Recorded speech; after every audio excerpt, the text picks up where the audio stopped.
Close your eyes now and let your breathing settle into its own natural rhythm.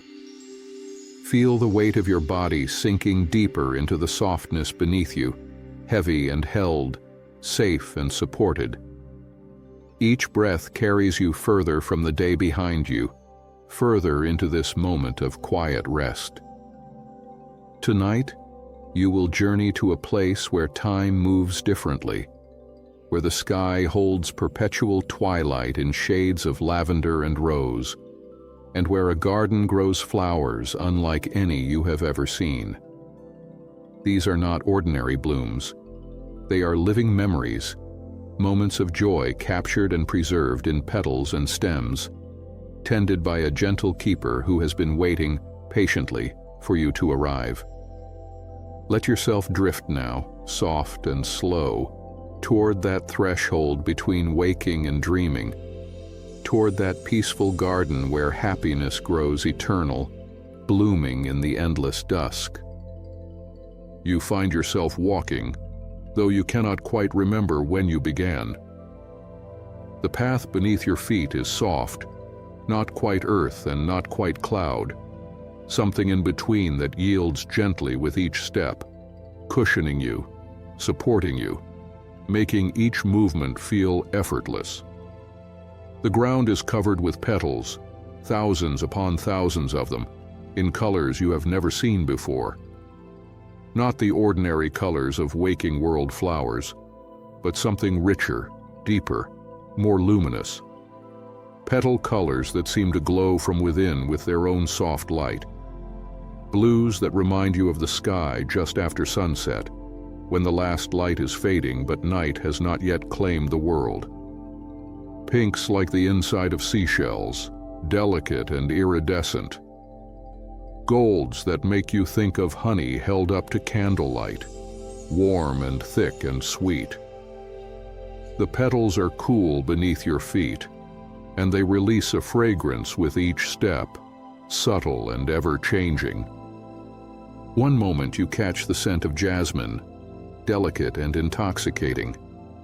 The next breath brings vanilla and something green, like fresh-cut grass after rain. Then lavender, then roses, then something you cannot name but that makes you think of childhood summers, of safety, of home. The scents blend and shift, creating an olfactory symphony that soothes something deep within you, something that has been tense for too long, worried for too long, carrying too much for too long. The air around you is perfect, not too warm, not too cool, but exactly the temperature of your own skin, so that you cannot quite tell where you end and the air begins. There is a gentle breeze, barely there, just enough to lift a few petals from the ground and send them spiraling lazily upward before they drift back down, describing graceful arcs through the air. The breeze carries more of those shifting scents, along with something else. Music, perhaps, though it is so soft you cannot be sure if you are hearing it or simply sensing it. A melody that seems to come from the garden itself, from the very air, from the twilight that surrounds you. Above, the sky is extraordinary. It is caught in that perfect moment between day and night, that brief window when the world holds its breath between one state and another. The sky is a gradient of colors that should not work together but somehow do, blending seamlessly from pale gold at the horizon to soft peach, to dusty rose to lavender, to the deepest purple blue directly overhead. There are no clouds, or perhaps the entire sky is cloud, soft and diffuse and glowing with that strange, gentle light that has no single source but seems to emanate from everywhere at once. A few early stars have begun to appear in the darker purple regions, though the sky is still too bright for many. They twinkle with a patience that suggests they have all the time in the world, that they are content to wait for their moment to shine fully. The light here is magical in the truest sense of the word. It is the light of twilight, of in-between times, of thresholds and transitions. It softens everything it touches, blurs harsh edges, makes even ordinary things look dreamlike and precious. It is flattering light, gentle light, forgiving light. Under this light, you feel more beautiful than you do in the harsh glare of midday. You feel more at ease, more yourself, as though this light sees you clearly and loves what it sees. You continue walking along the petal-strewn path, and you notice that the petals are not scattered randomly, but seem to form patterns, swirls, and spirals that draw the eye forward, that guide you deeper into whatever this place is. You follow them without question, without hesitation. There is no fear here, no sense of danger or threat. Only curiosity, gentle and drowsy, and a strange feeling that you have been here before, perhaps in dreams you do not remember, perhaps in some life before this one, perhaps in some part of yourself that has always existed in this place and has simply been waiting for the rest of you to arrive. The path curves gently, and as you round a bend, you see it. The garden. It stretches before you in all directions, vast beyond comprehension, and even in the twilight you can see that it is filled with flowers. So many flowers that you cannot possibly count them, that the mind cannot quite grasp the sheer abundance of bloom and color and life.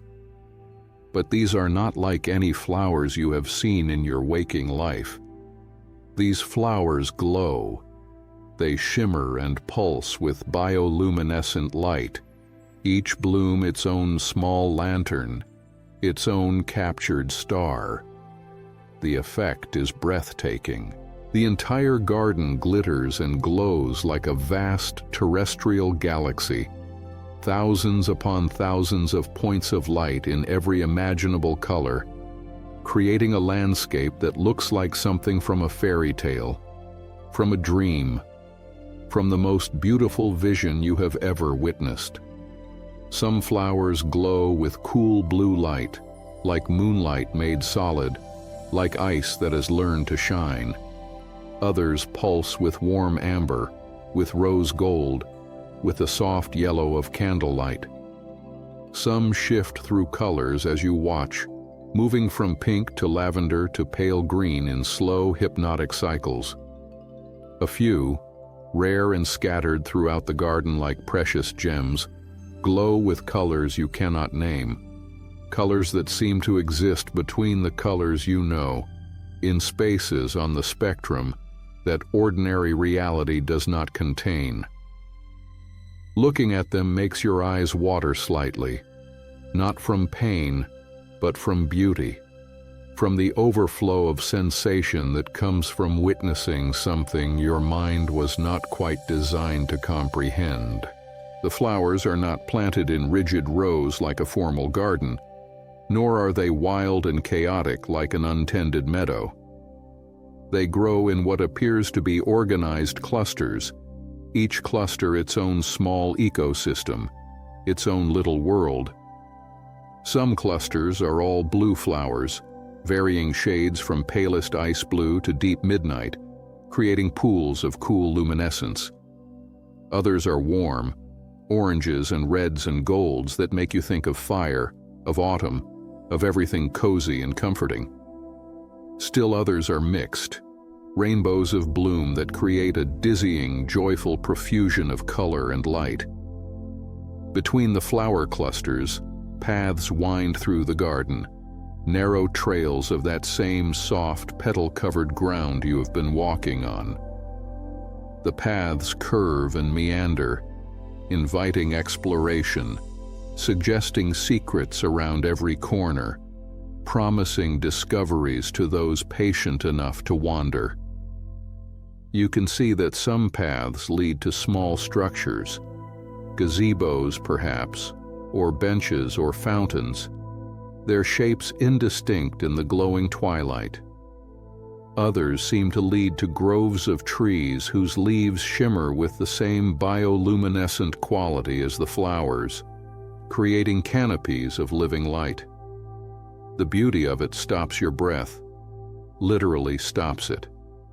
You find yourself standing perfectly still, one hand pressed to your chest, feeling your heart beating against your palm, fast at first with the shock of beauty, then slowing, calming, as though the garden itself is teaching your body how to be peaceful, how to be still, how to simply exist in the presence of wonder without needing to do anything about it, without needing to capture it or possess it, or even fully understand it.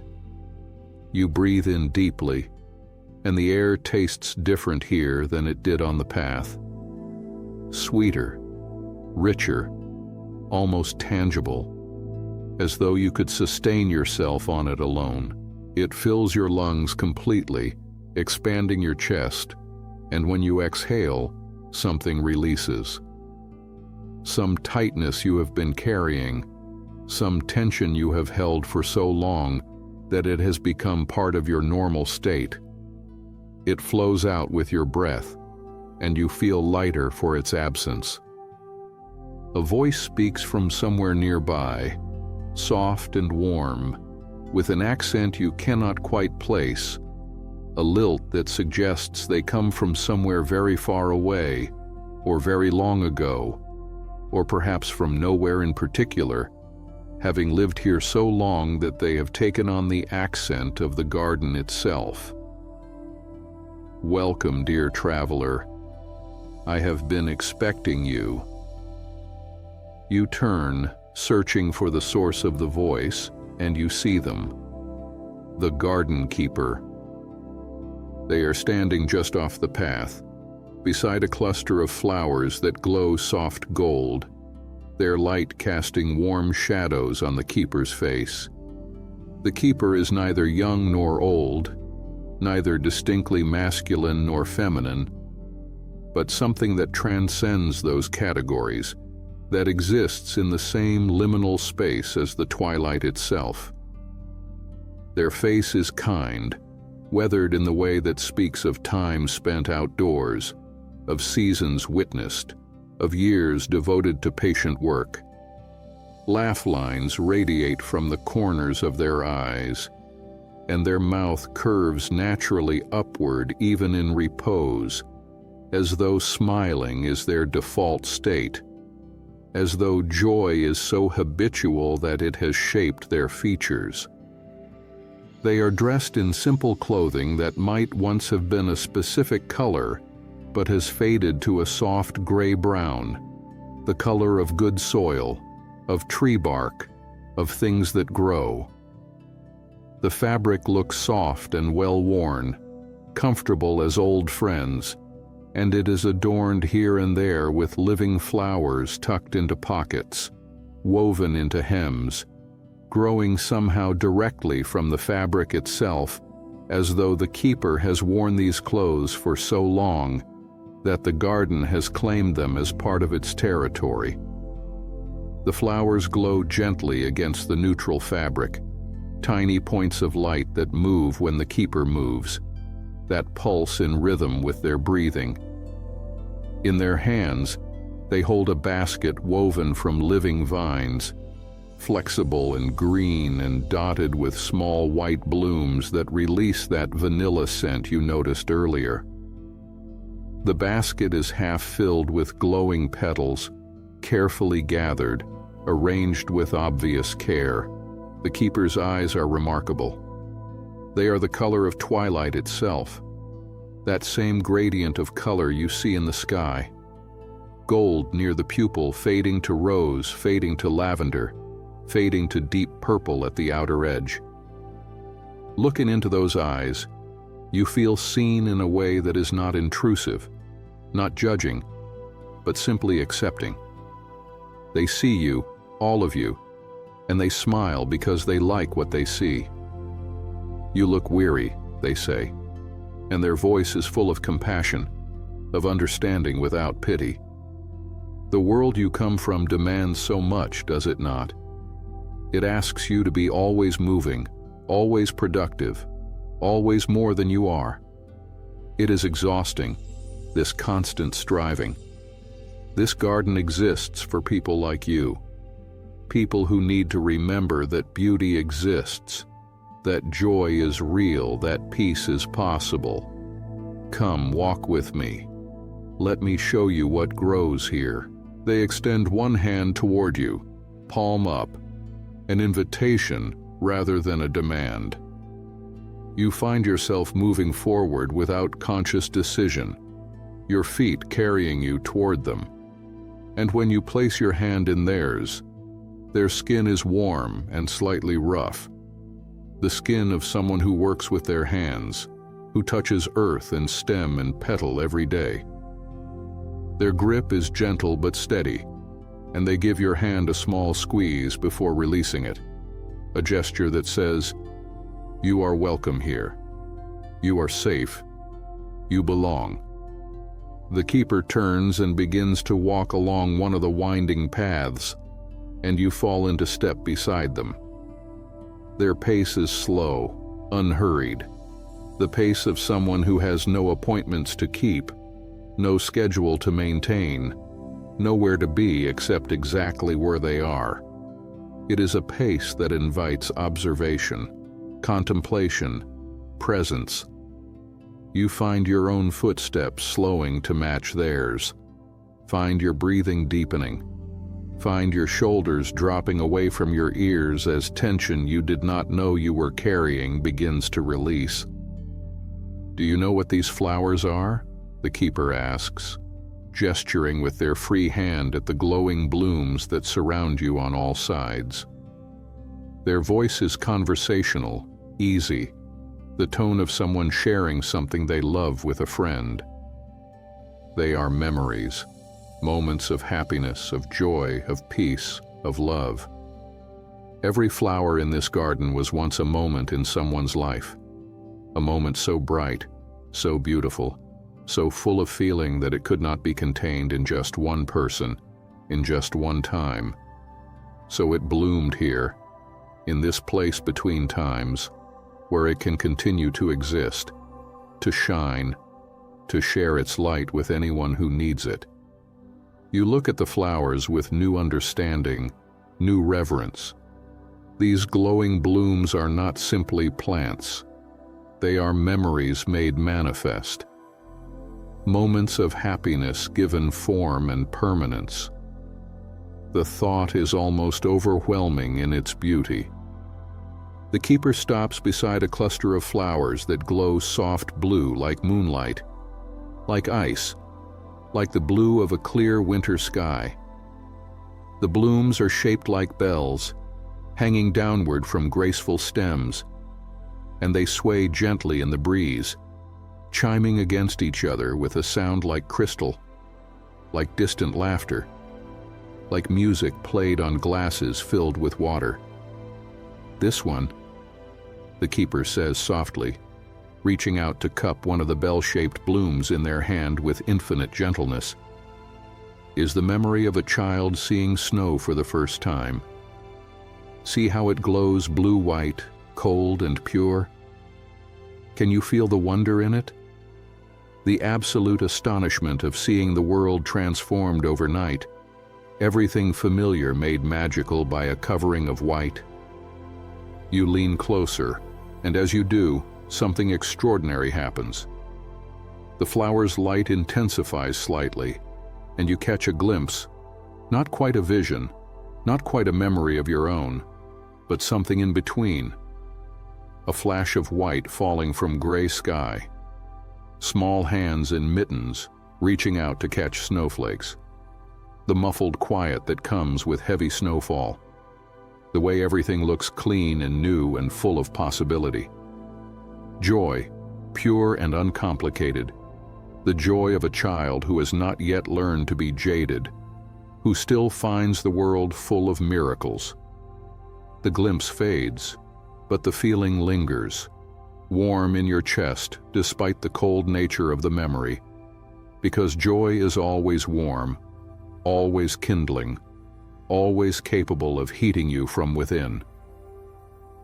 "Come," the keeper says, and there is a gentle excitement in their voice now, the enthusiasm of someone who loves their work and is pleased to share it. "Let me show you the Garden of First Joys. It is one of my favorite sections. This is where we keep the memories of first experiences, first discoveries, all those moments when the world reveals something new and wonderful. The flowers here are particularly bright, particularly exuberant. First joys always are. They lead you down a winding path that seems to glow slightly brighter than the others, as though the very earth here is infused with happiness, as though joy has soaked into the soil the way water soaks into a sponge. The path curves between clusters of increasingly vibrant blooms, their colors saturating the air, turning the twilight into something richer, more dreamlike. You round a bend, and before you opens a clearing where the flowers grow in such profusion, with such vibrant luminescence, that the space is nearly as bright as day, though the light remains soft, remains kind to your eyes. The flowers here are different from those you have seen so far. They are larger, more open, many of them facing upward toward the twilight sky as though reaching for something, celebrating something. Their colors are bold, brilliant yellows, vibrant oranges, hot pinks, electric blues. They pulse and shimmer with barely contained energy, with enthusiasm, with the irrepressible vitality of new experience. "These," the keeper says, sweeping their arm in a gesture that encompasses the entire clearing, "are the memories of first times. First kiss, first love, first time seeing the ocean, first time holding a newborn baby, first success, first moment of understanding something that had been mysterious, first time feeling truly seen by another person. Every first joy that was ever experienced blooms here, preserved forever in the moment of its perfection." They walk to a cluster of flowers that glow brilliant yellow gold, nearly sun-bright, shaped like stars with many pointed petals radiating outward. "This cluster," they say, touching one bloom with a single finger, "these are all memories of first kisses. See how they glow? See how they seem to vibrate slightly? That is the energy of nervousness mixed with excitement, the particular quality of that first moment when two people's lips meet and everything changes. Every first kiss that has ever been shared has a flower here. You stare at the cluster, and you realize there are hundreds of these golden star-shaped blooms, maybe thousands, stretching back into the garden. Hundreds of thousands of first kisses, each one unique, each one precious, each one preserved here in living light." The thought makes your throat tight with emotion. So much beauty, so much joy, so many moments when two people found each other and dared to express it, to reach across the space between them and connect.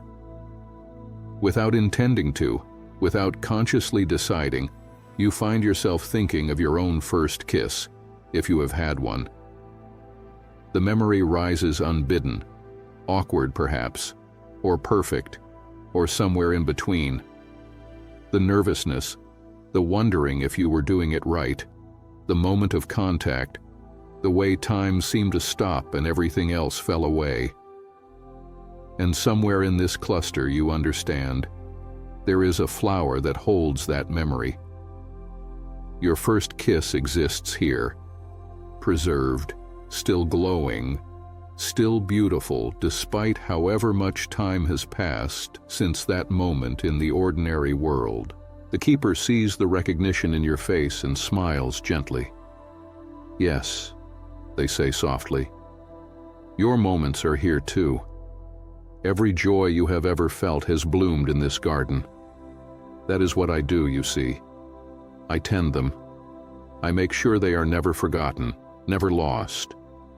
I keep them alive and glowing so that even when you cannot remember them, even when they seem very far away, they continue to exist, continue to shine, continue to be real and true and yours. They move on and you follow, walking between clusters of flowers that each represent different categories of first experiences. Here is a cluster of soft pink blooms shaped like hearts. First loves, the keeper explains, each one holding the memory of falling in love for the first time. That dizzying, terrifying, exhilarating experience of giving your heart to another person and hoping they will be careful with it. Here is a cluster of blue-green flowers shaped like waves. First time seeing the ocean. Memories of standing before that vast water and feeling simultaneously insignificant and connected to something ancient and powerful. Here, a cluster of tiny white blooms, delicate as baby's breath, thousands of them creating a cloud of soft light. First times holding an infant, feeling the weight of new life in your arms, the perfect fragility of fingers and toes, the overwhelming rush of protective love that comes from being trusted with something so precious. Here, flowers the color of sunset, orange and pink and gold, first times watching the day end and being moved by the beauty of it, understanding in a moment of clarity that the world is full of wonders that require nothing from you except that you witness them. The keeper walks you through the garden of first joys slowly, giving you time to absorb each cluster, each category of memory. They do not rush or push. They simply guide, allowing you to linger where something catches your attention, moving on when you are ready. Their presence beside you is comfortable, undemanding. They do not need conversation or explanation. They are content with silence, with the sound of footsteps on petals, with the gentle chiming and rustling of flowers in the evening breeze. You come to a cluster of flowers that makes you stop without meaning to. They are shaped like small suns, with petals radiating outward in all directions, and they glow with a warm golden light that makes you think of late summer afternoons, of everything ripe and full and abundant. Something about them calls to you, pulls at something in your chest. The keeper notices your attention and comes to stand beside you. "Ah," they say, and there is knowing in their voice, gentleness.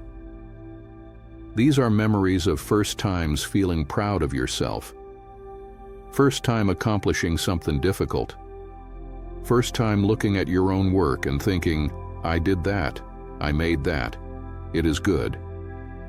These are rarer than you might think. Humans are so harsh with themselves, so quick to criticize and slow to celebrate. But these moments exist. These moments when you allow yourself to feel genuine pride, genuine satisfaction in your own efforts. They are precious. They deserve to be preserved and honored. You find yourself leaning closer to the flowers, and as you do, impressions wash over you.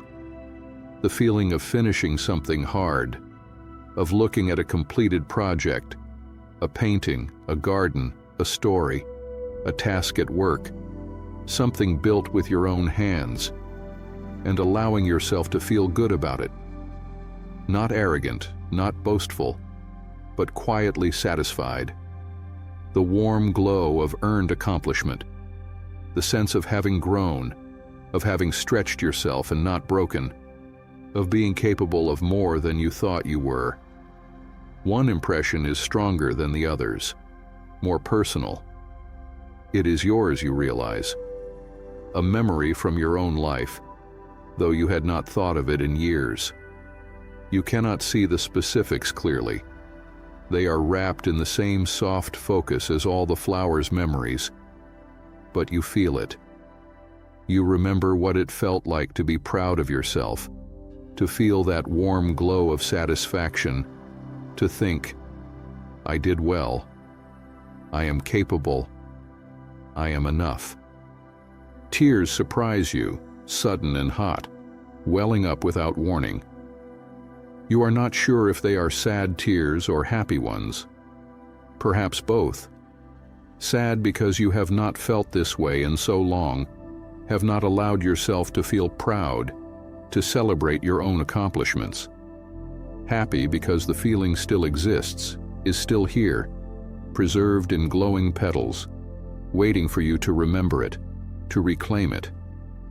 The keeper's hand comes to rest gently on your shoulder, warm and steady and grounding.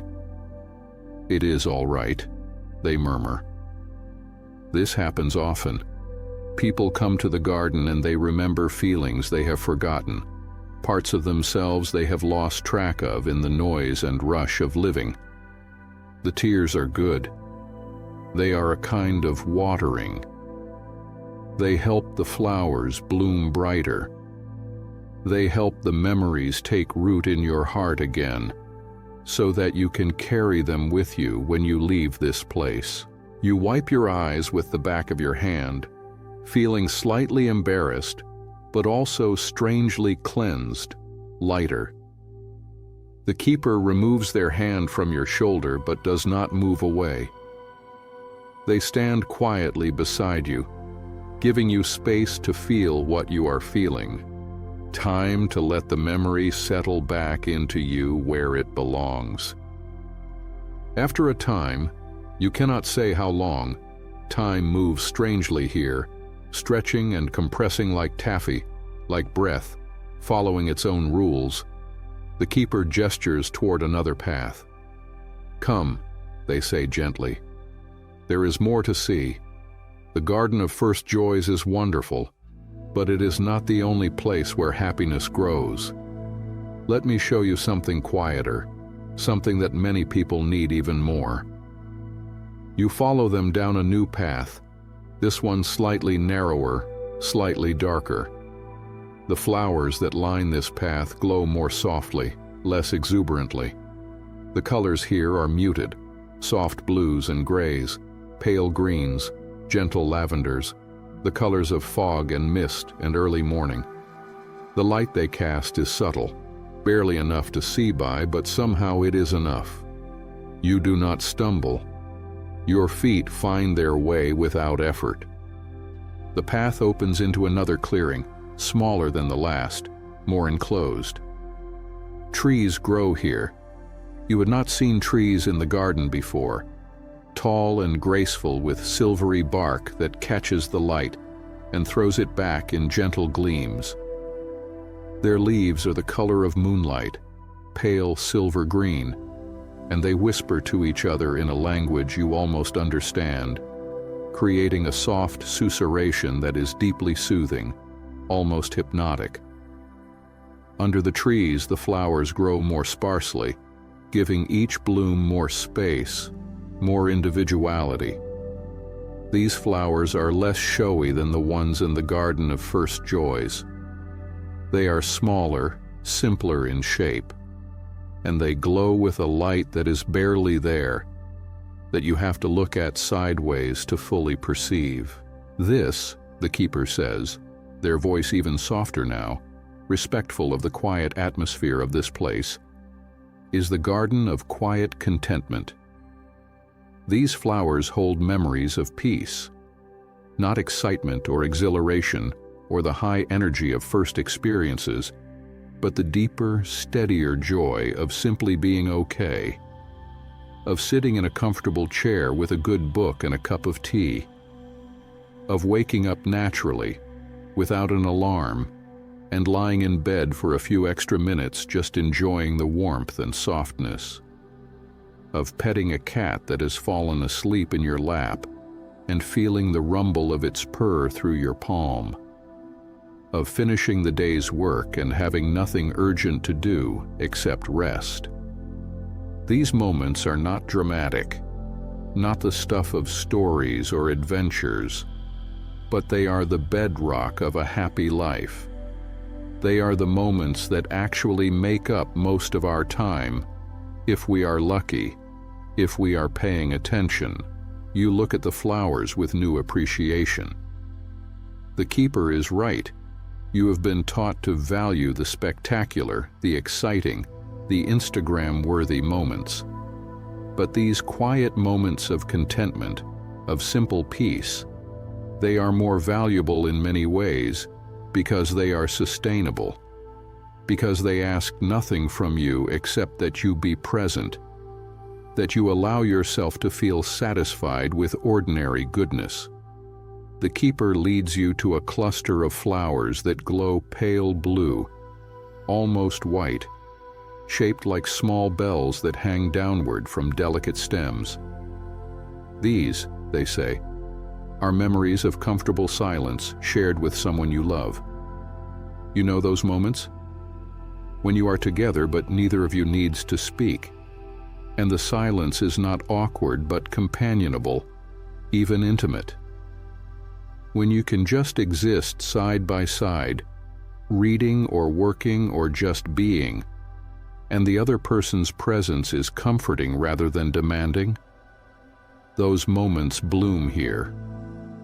You lean close to the flowers, and you feel it.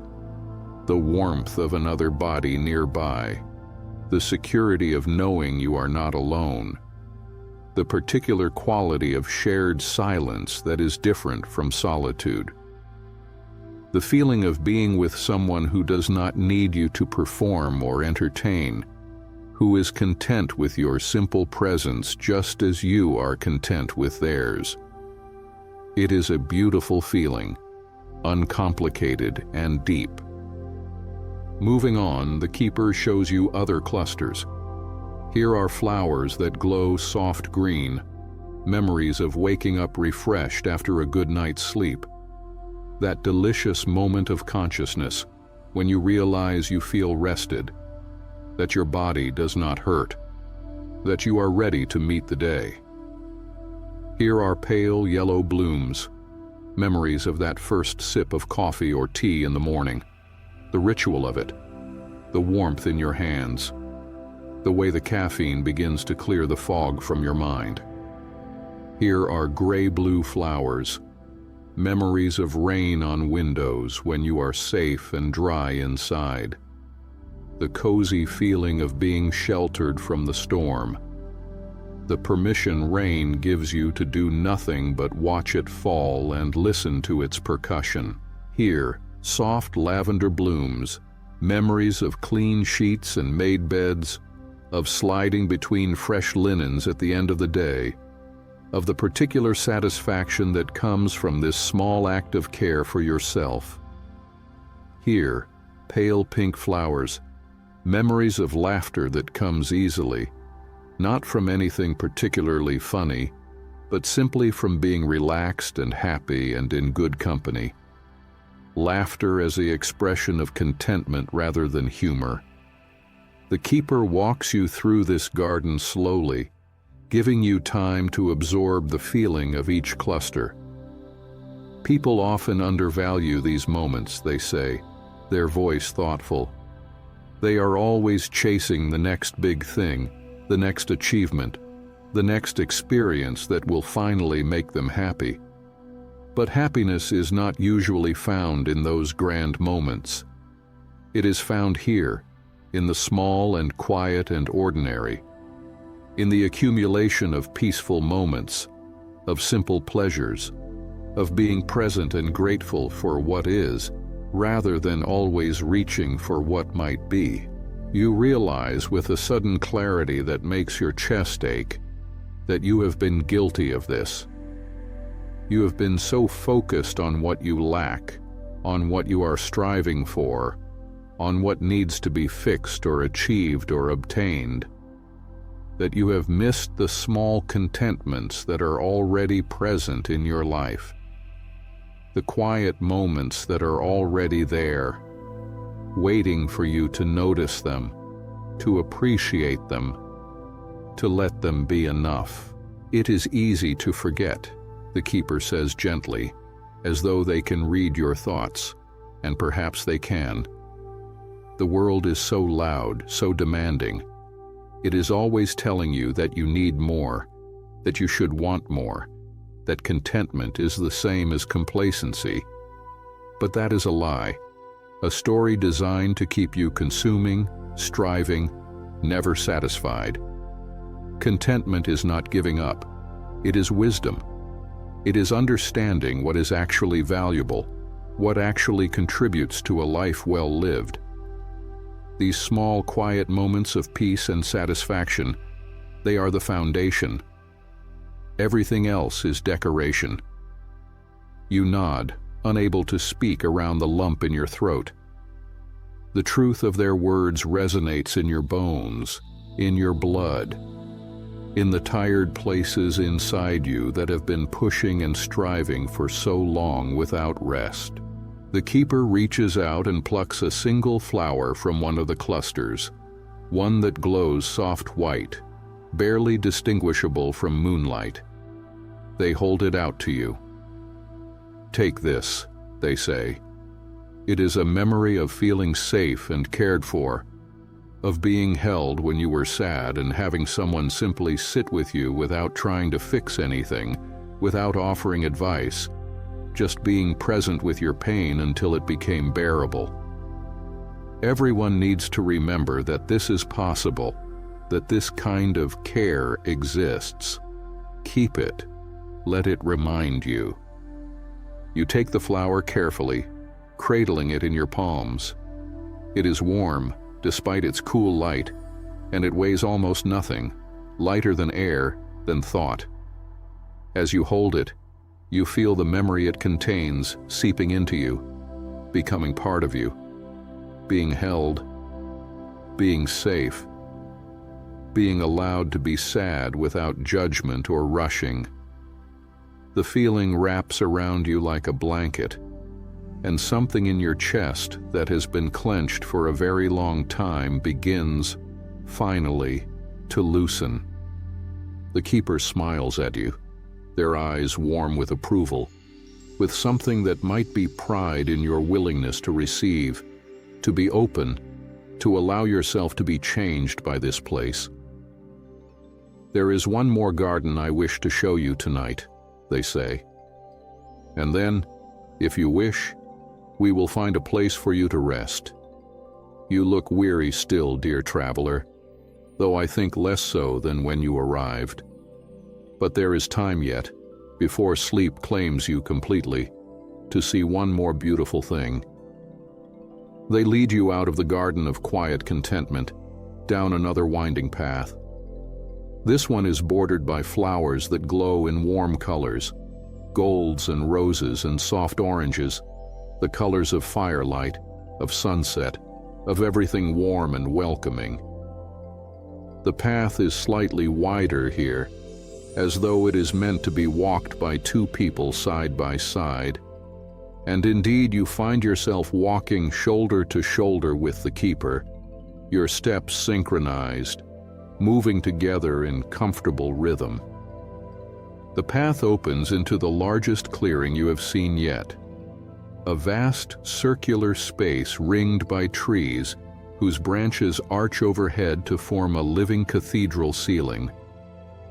The trees are hung with vines covered in small white flowers that glow like tiny stars, creating the effect of a starlit sky brought down to earth. In the center of the clearing is a fountain, the first structure you have seen in the garden beyond the natural growth of plants. It is made of pale stone that gleams in the flower light, carved with intricate patterns of vines and leaves and blooms. Water flows from it in a gentle cascade, falling into a circular basin, and the sound of it is deeply soothing, a constant, gentle music that seems to slow your heartbeat, to deepen your breathing. But it is the flowers that truly take your breath away. They fill the clearing in glorious profusion, growing so thickly that you can barely see the ground beneath them. And they are all colors, all shapes, all sizes, creating a tapestry of light and color that is almost overwhelming in its beauty. These flowers glow more brightly than any you have seen yet, their light warm and inviting, pulsing gently in rhythms that seem to respond to each other, to create patterns of light that move across the clearing like waves, like breath, like the beating of a vast communal heart. This, the keeper says, and their voice is full of love, of reverence, is the garden of connection. These flowers hold memories of love in all its forms. Romantic love, yes, but also the love of friendship, of family, of community. Memories of feeling seen and understood by another person, of being accepted exactly as you are, of the joy that comes from making someone else happy, of the security of knowing there are people who would show up for you, who care about your well-being, who want you in their lives. Every moment of genuine connection between people blooms here, and as you can see, there are so many. Despite everything, despite all the loneliness and disconnection in the world, there is still so much love, so much connection, so much evidence that we are not meant to be alone, that we are designed for each other, that we find our greatest happiness in relationship. The keeper walks toward the fountain, and you follow, moving between the glowing flowers, careful not to step on any of them. Up close, you can see the incredible variety. Some flowers are shaped like clasped hands, glowing warm pink. Others are shaped like two figures embracing, their forms abstract but recognizable. Some grow in pairs, two blooms on one stem, turned toward each other as though in conversation. Others grow in clusters, many blooms arising from the same root, intertwined and interdependent. You reach the fountain, and the keeper gestures for you to sit on its rim. You do, and the stone is cool and smooth beneath you, and the sound of the water is even more soothing from here, creating a gentle white noise that quiets your mind, that makes thinking feel optional, unnecessary. The keeper sits beside you, setting down their basket of gathered petals, giving their full attention to this moment, to you. Tell me, they say gently, what memory of connection comes to you when you sit here? What moment of love or friendship or belonging rises to the surface of your mind? Do not think too hard. Just let whatever wants to come, come. You close your eyes, and at first there is only darkness, only the sound of water and the warm glow of flowers against your eyelids. But then, slowly, a memory begins to form, not chosen by your conscious mind, but arising from somewhere deeper, some place that knows what you need to remember, what would be most healing for you to revisit. The memory that comes is not dramatic or exceptional. It is simple, ordinary, and that is precisely what makes it precious. You are sitting with someone, a friend perhaps, or a family member, someone whose presence in your life has been steady and true. You are in a comfortable space, maybe a living room or a cafe or someone's kitchen. The specifics blur, not important. What matters is the feeling. You are talking, or you have been talking, and now you have lapsed into companionable silence. You are drinking something warm, coffee or tea or hot chocolate, and you can feel the heat of the cup in your hands, the steam rising to warm your face. And you realize in this moment that you are completely comfortable. You do not need to perform or impress. You do not need to be funnier or smarter or more interesting than you are. You can simply be yourself, flawed and tired and uncertain, and it is enough. More than enough. You are wanted here. You are welcome here. You belong. The person beside you says something. You cannot quite remember what. And you laugh, genuine laughter that comes from your belly, that makes your eyes water and your shoulders shake. And they laugh too, delighted by your delight. And for this moment you are connected in the way humans are meant to be connected. Sharing joy, sharing presence, being fully yourself with another person who is being fully themselves. And the space between you is not empty but full of warmth and acceptance and love. The memory fades as gently as it came, and you open your eyes to find the keeper watching you with that same expression of deep understanding and compassion. You felt it, they say softly. Not a question, but a confirmation. The particular joy of being with someone who makes you feel safe enough to be authentically yourself. Of laughter that arises not from jokes, but from simple happiness. Of belonging to another person and having them belong to you, in whatever form that takes. This is one of life's greatest gifts. This is what makes being human bearable and often beautiful. You nod, unable to trust your voice. The memory has left you feeling tender, vulnerable, opened. The keeper reaches into their basket and pulls out a single flower, this one glowing warm gold, shaped like two figures sitting side by side, their shoulders touching. This is yours, they say, the memory you just revisited. Would you like to see it more closely? They hold the flower out to you, and you take it with trembling hands.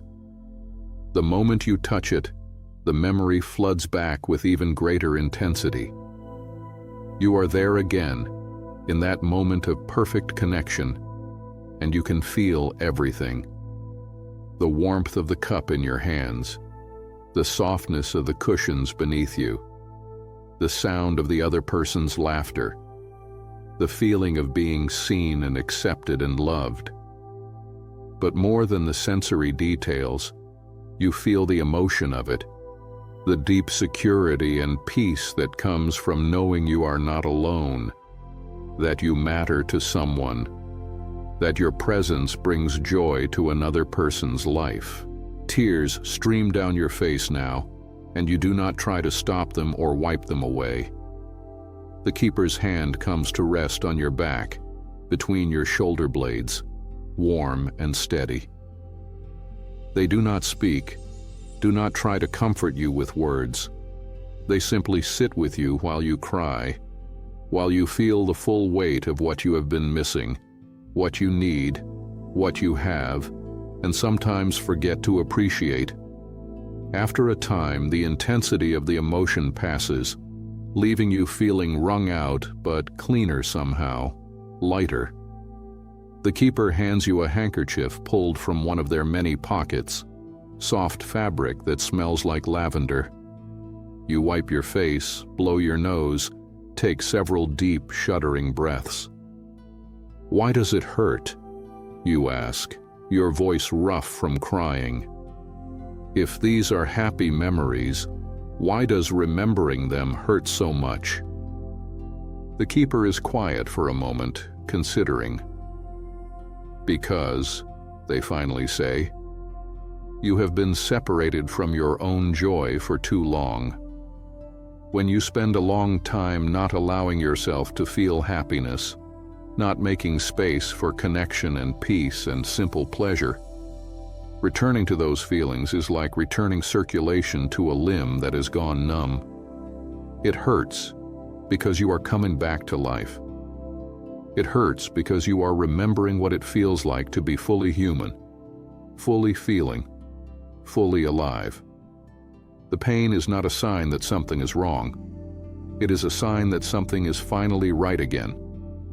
You absorb this, turning it over in your mind. It makes sense. You have been numb, you realize.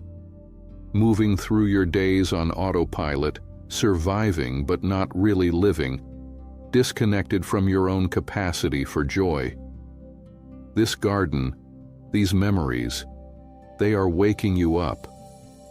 And waking up hurts, but it is a necessary hurt, a healing hurt. You sit by the fountain for a long time, until the tears have dried and your breathing has returned to normal, and you feel steady again. The keeper sits beside you patiently, asking nothing, simply being present. Eventually, you turn to them and ask the question that has been forming in your mind. How did you become the keeper of this garden? How did you come to tend these memories? The keeper smiles, and there is something ancient in that smile, something that speaks of time beyond measure. I have been here for a very long time, they say. So long that I do not clearly remember when I began or what I was before I became the keeper. I think I was once like you, a traveler, someone weary and seeking peace.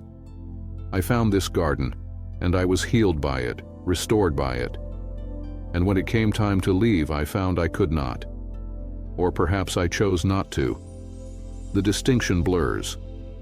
I stayed, and in staying, I gradually became part of the garden itself, woven into its purpose. Now I tend it. I gather fallen petals and plant them in new beds. I water the blooms with my own tears, my own joy. I prune away the thorns of painful memories that sometimes try to grow here, keeping this space pure, keeping it safe. It is my calling, my purpose, my joy. They stand and gesture for you to follow. Come, let me show you how it is done. The work of tending these memory flowers is simple but sacred. Anyone can do it, with care and intention. You rise and follow them to a cluster of flowers that glow soft purple, shaped like stars. The keeper kneels beside them, and you kneel as well, the ground soft beneath your knees. These flowers are memories of moments of awe, the keeper explains. Times when people witnessed something so beautiful, so vast, so beyond themselves that they were stopped in their tracks, made humble and grateful simply to be alive and capable of witnessing such things.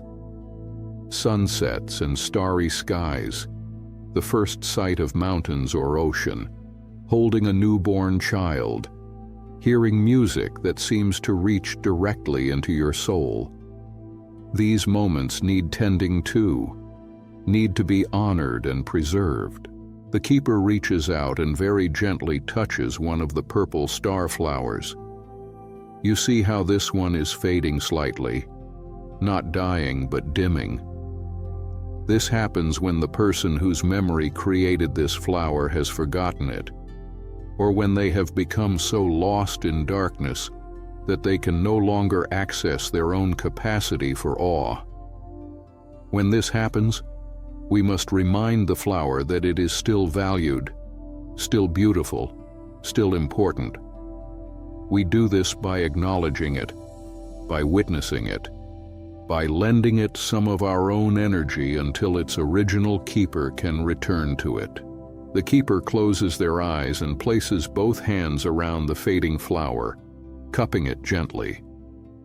They breathe in deeply, and as they do, you see the flower begin to glow more brightly, its purple light intensifying, the star shape of its petals becoming more defined. I am remembering my own moments of awe, the keeper murmurs. I am feeding this flower with my own wonder, my own gratitude for beauty. And I am sending a whisper to the person who first created this bloom, a reminder that they too have witnessed miracles, that they too are capable of awe, that this capacity lives within them still, waiting to be rekindled. When the keeper removes their hands, the flower is glowing brightly again, fully restored. Would you like to try?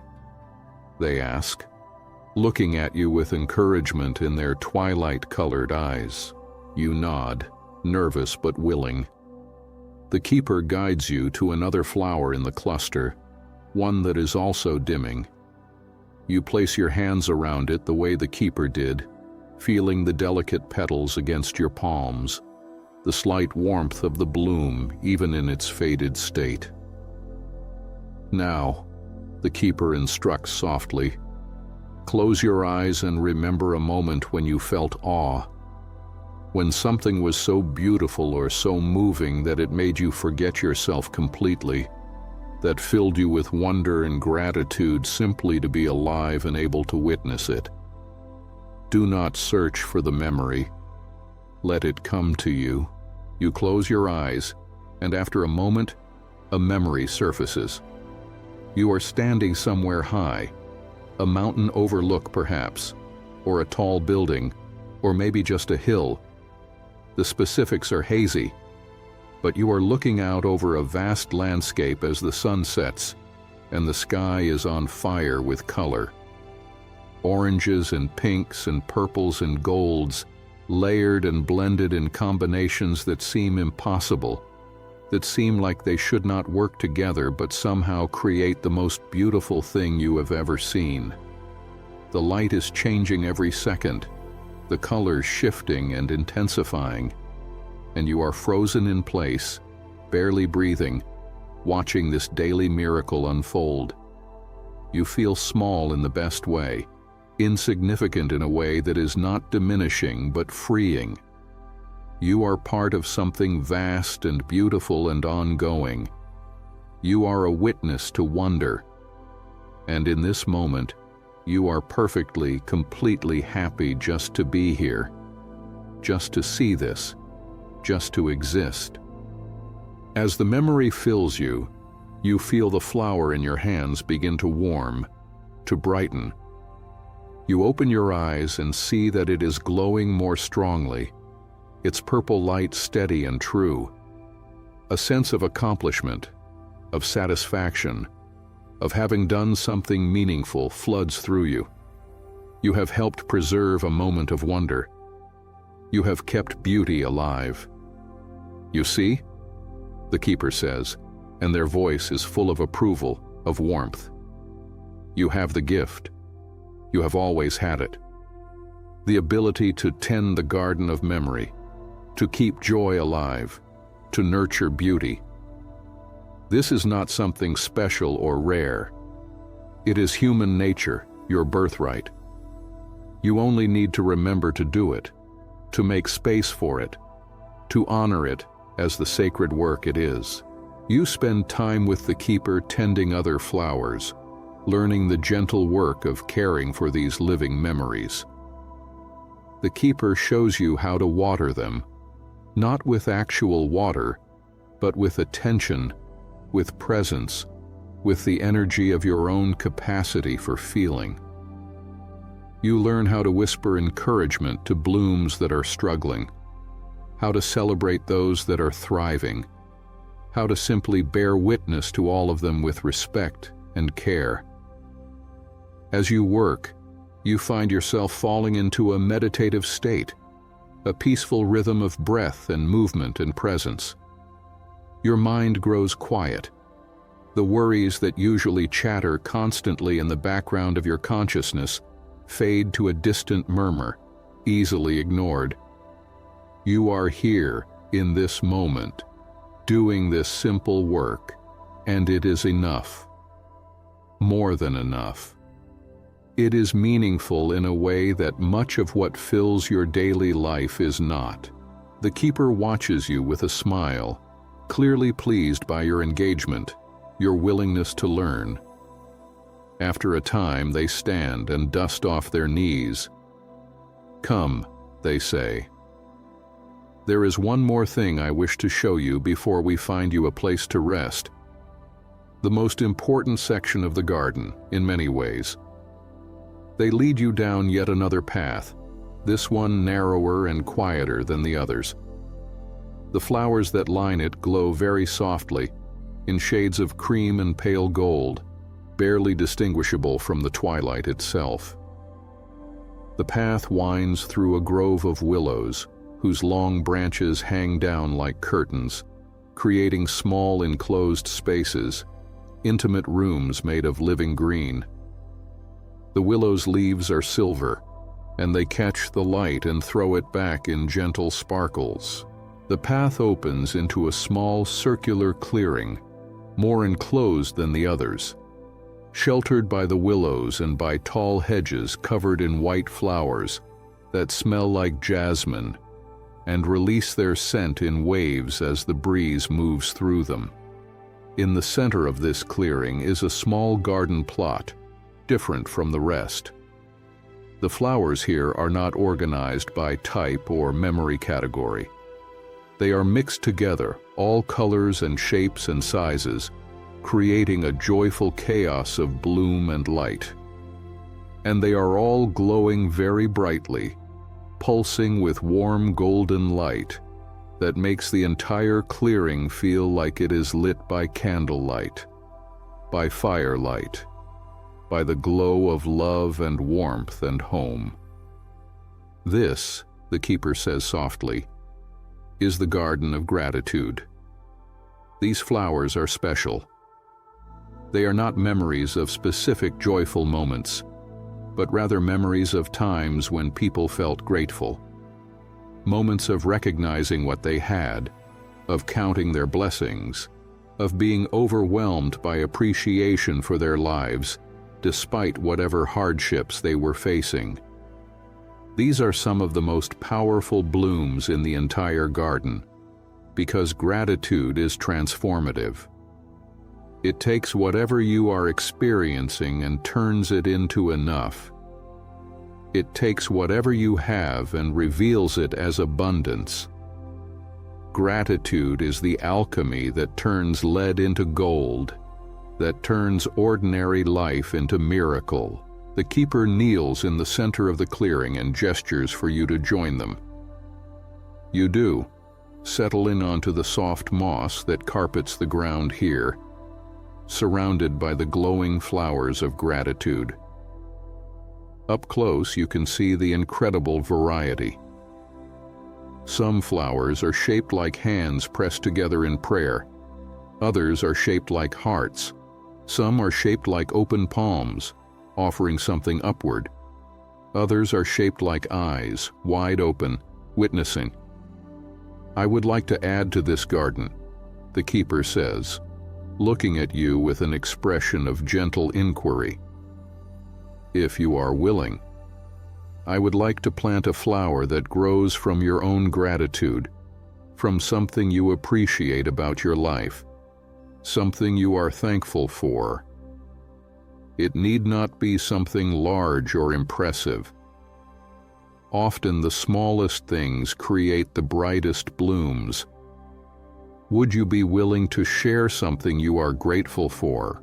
You are quiet for a moment, thinking. The question feels significant, weighted with meaning. In your ordinary life, you are so focused on what is wrong, what is missing, what needs to be fixed or changed or improved. Being asked what is right, what is present, what is already good. It requires a shift in perspective, a reorientation of attention. And then, softly, something comes to you. "I am grateful," you say slowly, "for small comforts, for the feeling of clean sheets and a comfortable bed at the end of the day, for hot water when I shower, for enough food to eat, for shelter from the cold and heat." These are not exciting things. They are not achievements or adventures, but they are reliable, and they are good, and having them makes life bearable, even pleasant.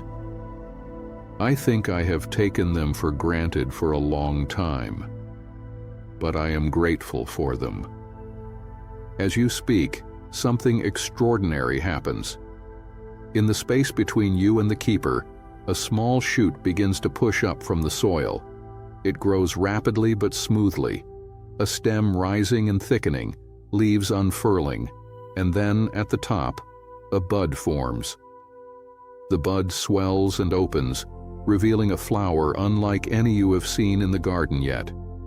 It is shaped like a small house, with walls and a roof and a door, all rendered in delicate petals. And it glows warm gold, the color of lamplight in windows, the color of home and safety and peace. The keeper claps their hands together softly, delighted. Oh, how lovely, how perfect. Do you see what you have created? This flower will remain here always, a testament to your gratitude, a reminder that the simple gifts of comfort and safety are worthy of appreciation and thanksgiving. And whenever you need to remember this, whenever you are feeling unmoored or dissatisfied, you can close your eyes and recall this moment, this flower, this gratitude, and it will help ground you in what is actually good about your life. You stare at the flower you have created, feeling a sense of wonder, of accomplishment, of something significant having shifted within you. You made this. Your gratitude created something beautiful and lasting. The realization is humbling and empowering at the same time. Would you like to add more? The keeper asks gently. You need not. One is enough. But if there are other things you are grateful for, other appreciations you wish to give form to, the garden will receive them. You think for another moment, and then nod. I am grateful, you say, for people who have been kind to me, for teachers who were patient when I was struggling to learn, for friends who listened when I needed to talk, for strangers who smiled at me on bad days, who held doors, who offered small gestures of consideration that reminded me that people can be good, that the world is not only harsh and cold. I am grateful for every moment of kindness I have ever received, even the ones I barely noticed at the time. Another shoot springs up, growing rapidly beside the first. This flower is shaped like hands reaching toward each other, one hand extended in offering, the other reaching to receive. It glows warm pink, the color of affection, of caring, of the warm feeling that comes from both giving and receiving kindness. It is beautiful, and you feel your throat tighten with emotion at the sight of it. Yes, the keeper breathes. Yes, that is it exactly. The gratitude for kindness received, and the recognition that you have been held by other people's care, even in small ways, even in ways you did not fully acknowledge at the time. This is a profound understanding, a healing one. You feel encouraged now, the words coming more easily. I am grateful for beauty, for sunsets and starry nights, and the way light moves through leaves, for music that makes me feel less alone, for stories that help me understand myself and others, for the colors of flowers and the sounds of birds and the feeling of wind on my face, for all the things that did not have to be beautiful but are, all the evidence that the universe has an aesthetic sense, that there is artistry woven into existence itself. A third flower springs up, this one shaped like an open eye surrounded by petals that radiate outward like rays of light. It glows in shifting colors, blues and golds and greens and purples, all the colors of the natural world cycling through its petals in mesmerizing patterns. It is dizzyingly beautiful, and you realize it is reflecting back to you your own capacity for noticing beauty, for paying attention, for allowing yourself to be moved by loveliness. The keeper is beaming now, their face alight with joy. You have such wealth, they say, such abundance of things to be grateful for. And these are just 3 among thousands, among millions. Every moment of your life has held things worthy of appreciation, worthy of thanksgiving. You have been surrounded by gifts, by grace, by so much goodness. When you forget this, when the world feels dark and empty, you can remember this garden, these flowers you have planted, and you can begin listing gratitudes again until the world shifts back into proper perspective, until you can see the abundance that is always there, waiting to be noticed. You sit in the garden of gratitude for a long while, surrounded by the flowers you have created, and the thousands of others that glow softly all around you, each one a testament to someone's thankfulness, someone's recognition of goodness. The atmosphere here is profoundly peaceful, thick with contentment, saturated with the feeling of enoughness that comes from genuine appreciation. Your breathing has slowed almost to the pace of sleep. Your body feels heavy and relaxed, held by the soft ground beneath you, warmed by the glow of gratitude flowers. The keeper eventually stands and offers you their hand. You take it and rise, your movements slow and dreamy. "Come," they say softly. "It is time for you to rest now. You have done beautiful work tonight. You have remembered joy. You have tended memories. You have planted gratitude. Now you must sleep, so that all of this can settle into you, so that when you wake, you will carry the garden with you wherever you go." They lead you out of the garden of gratitude, down a path you have not yet walked. This path is different from all the others. It is wider and softer, covered not just with petals but with thick moss that feels like carpet, like the most luxurious rug you have ever walked on. The flowers that line this path glow with drowsy purples and deep blues, colors that make your eyelids heavy just to look at them. The air grows warmer, thicker, scented with lavender and chamomile and other herbs known for their sleep-inducing properties. With each step, you feel yourself becoming heavier, more relaxed, more ready to surrender to rest. The path leads to a small structure you had not noticed before, nestled among the trees at the garden's edge. It is a cottage, small and perfect, with walls covered in climbing roses that glow soft pink and white. The windows are lit from within with warm golden light, and smoke rises lazily from a chimney, carrying with it the scent of wood smoke and comfort. The door is rounded at the top, painted a deep blue-green, and it stands slightly ajar, welcoming. The keeper opens the door wider and gestures for you to enter. You do, ducking slightly under the door frame, and you find yourself in the coziest room you have ever seen. It is small and round, with walls of warm wood and a low ceiling crossed with dark beams. A fire burns in a stone fireplace, crackling cheerfully, casting dancing shadows on the walls. The floor is covered with soft rugs in rich colors, deep reds and golds and blues. There is a small table with 2 chairs, a shelf lined with books whose spines glow softly, and in the corner, a bed. The bed is small but looks impossibly comfortable. It has a wooden frame worn smooth with age, and it is piled high with quilts and blankets and pillows in various fabrics and colors, all looking soft and well-loved and perfect for burrowing into.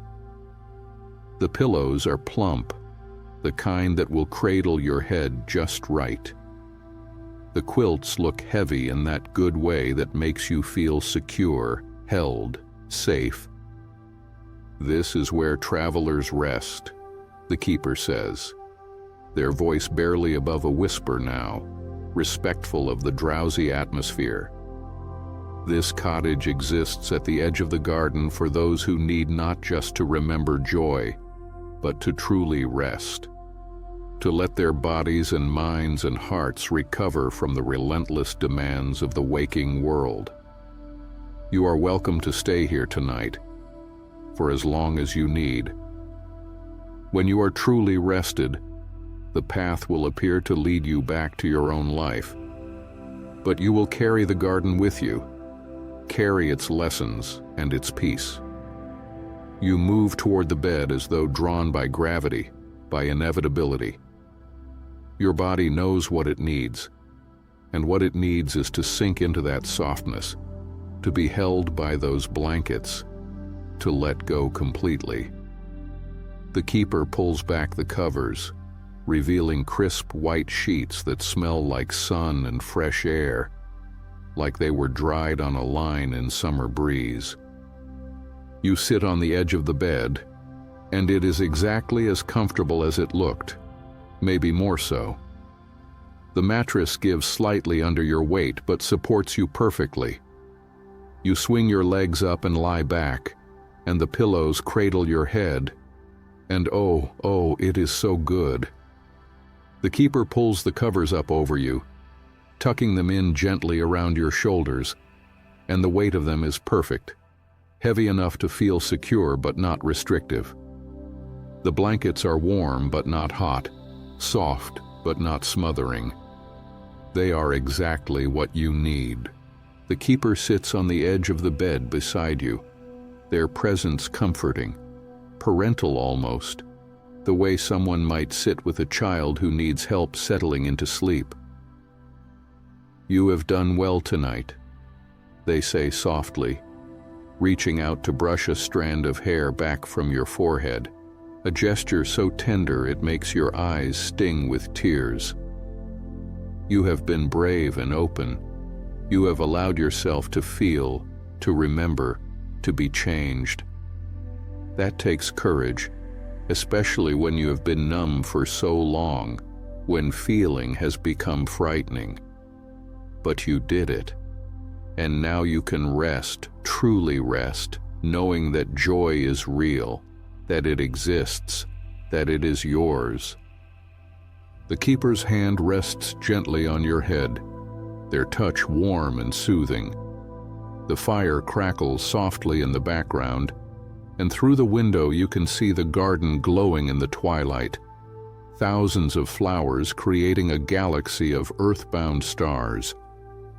You are so comfortable, so relaxed, so ready to sleep. Your eyes want to close, and you let them, feeling the weight of your eyelids, the relief of letting go of the effort of keeping them open. Before you sleep, the keeper says, their voice even softer now, barely a murmur, like a lullaby. I want to tell you what to remember, what to take with you when you leave this place and return to your ordinary life. Will you listen? You make a small sound of assent, too drowsy to form words, but the keeper understands. Remember, they say, that joy is not something you have to chase or earn or wait for. It is already present in your life, in small and quiet ways, waiting to be noticed. A warm drink on a cold day, a kind word from a friend, the way sunlight falls through a window, the feeling of accomplishment after completing a task, the comfort of your own bed at the end of the day. These small joys are everywhere, every day, and they are enough. They are more than enough.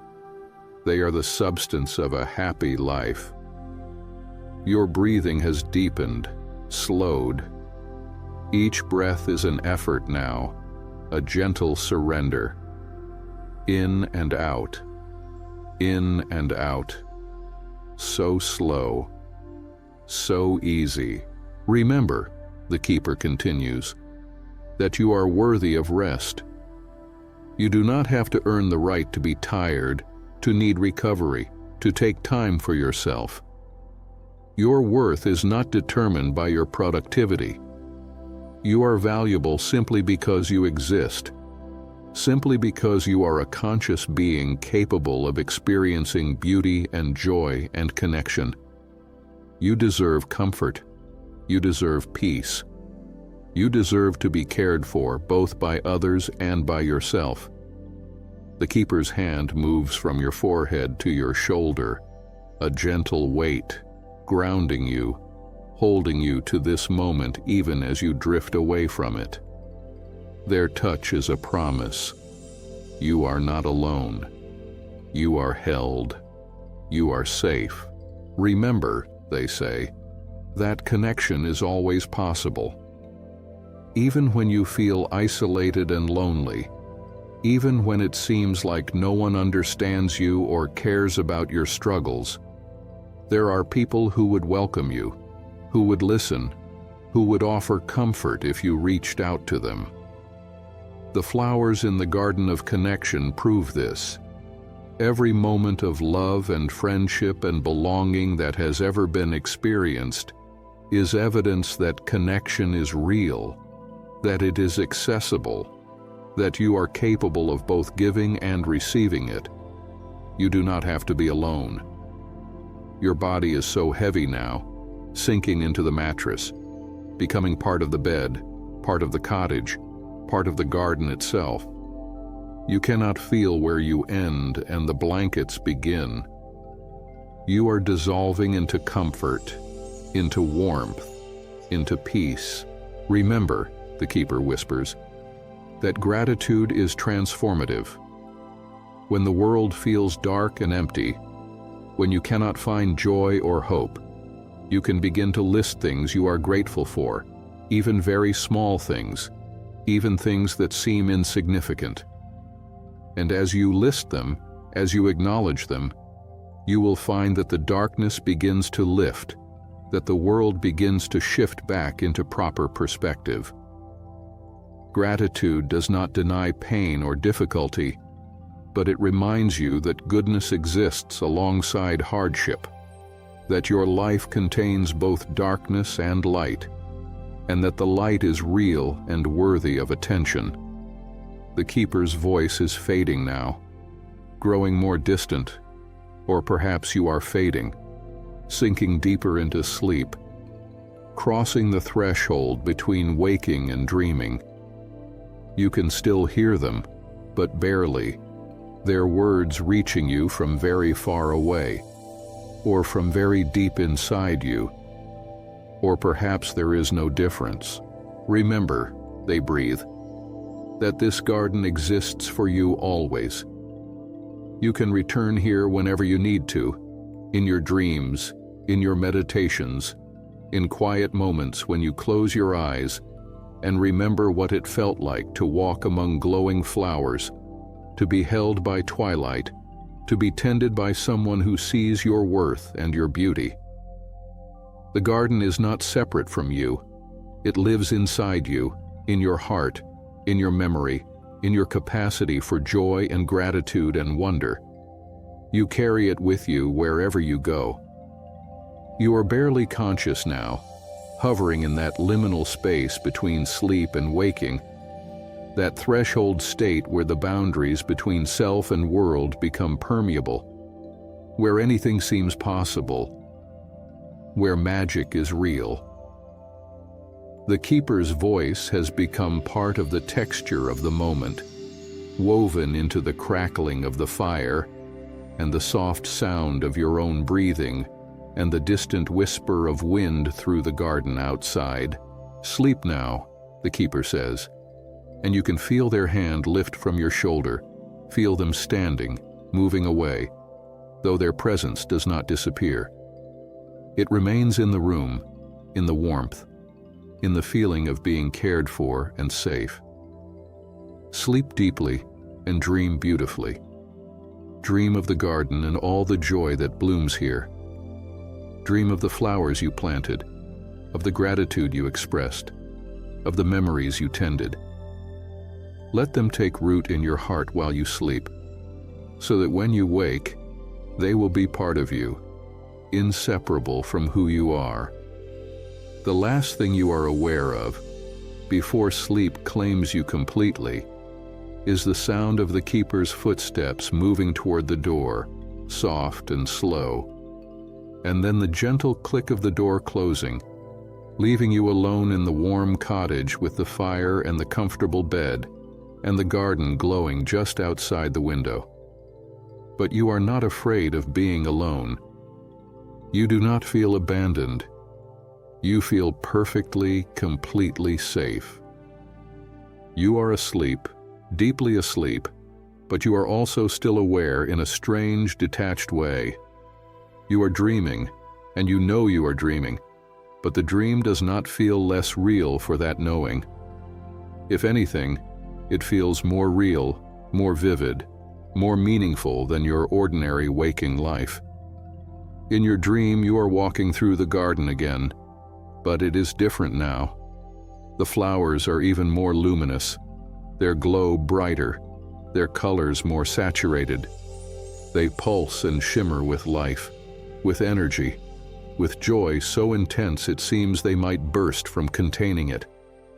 And as you walk among them, they turn toward you, following your movement the way flowers turn toward the sun. They recognize you. They know you. You're not a stranger here.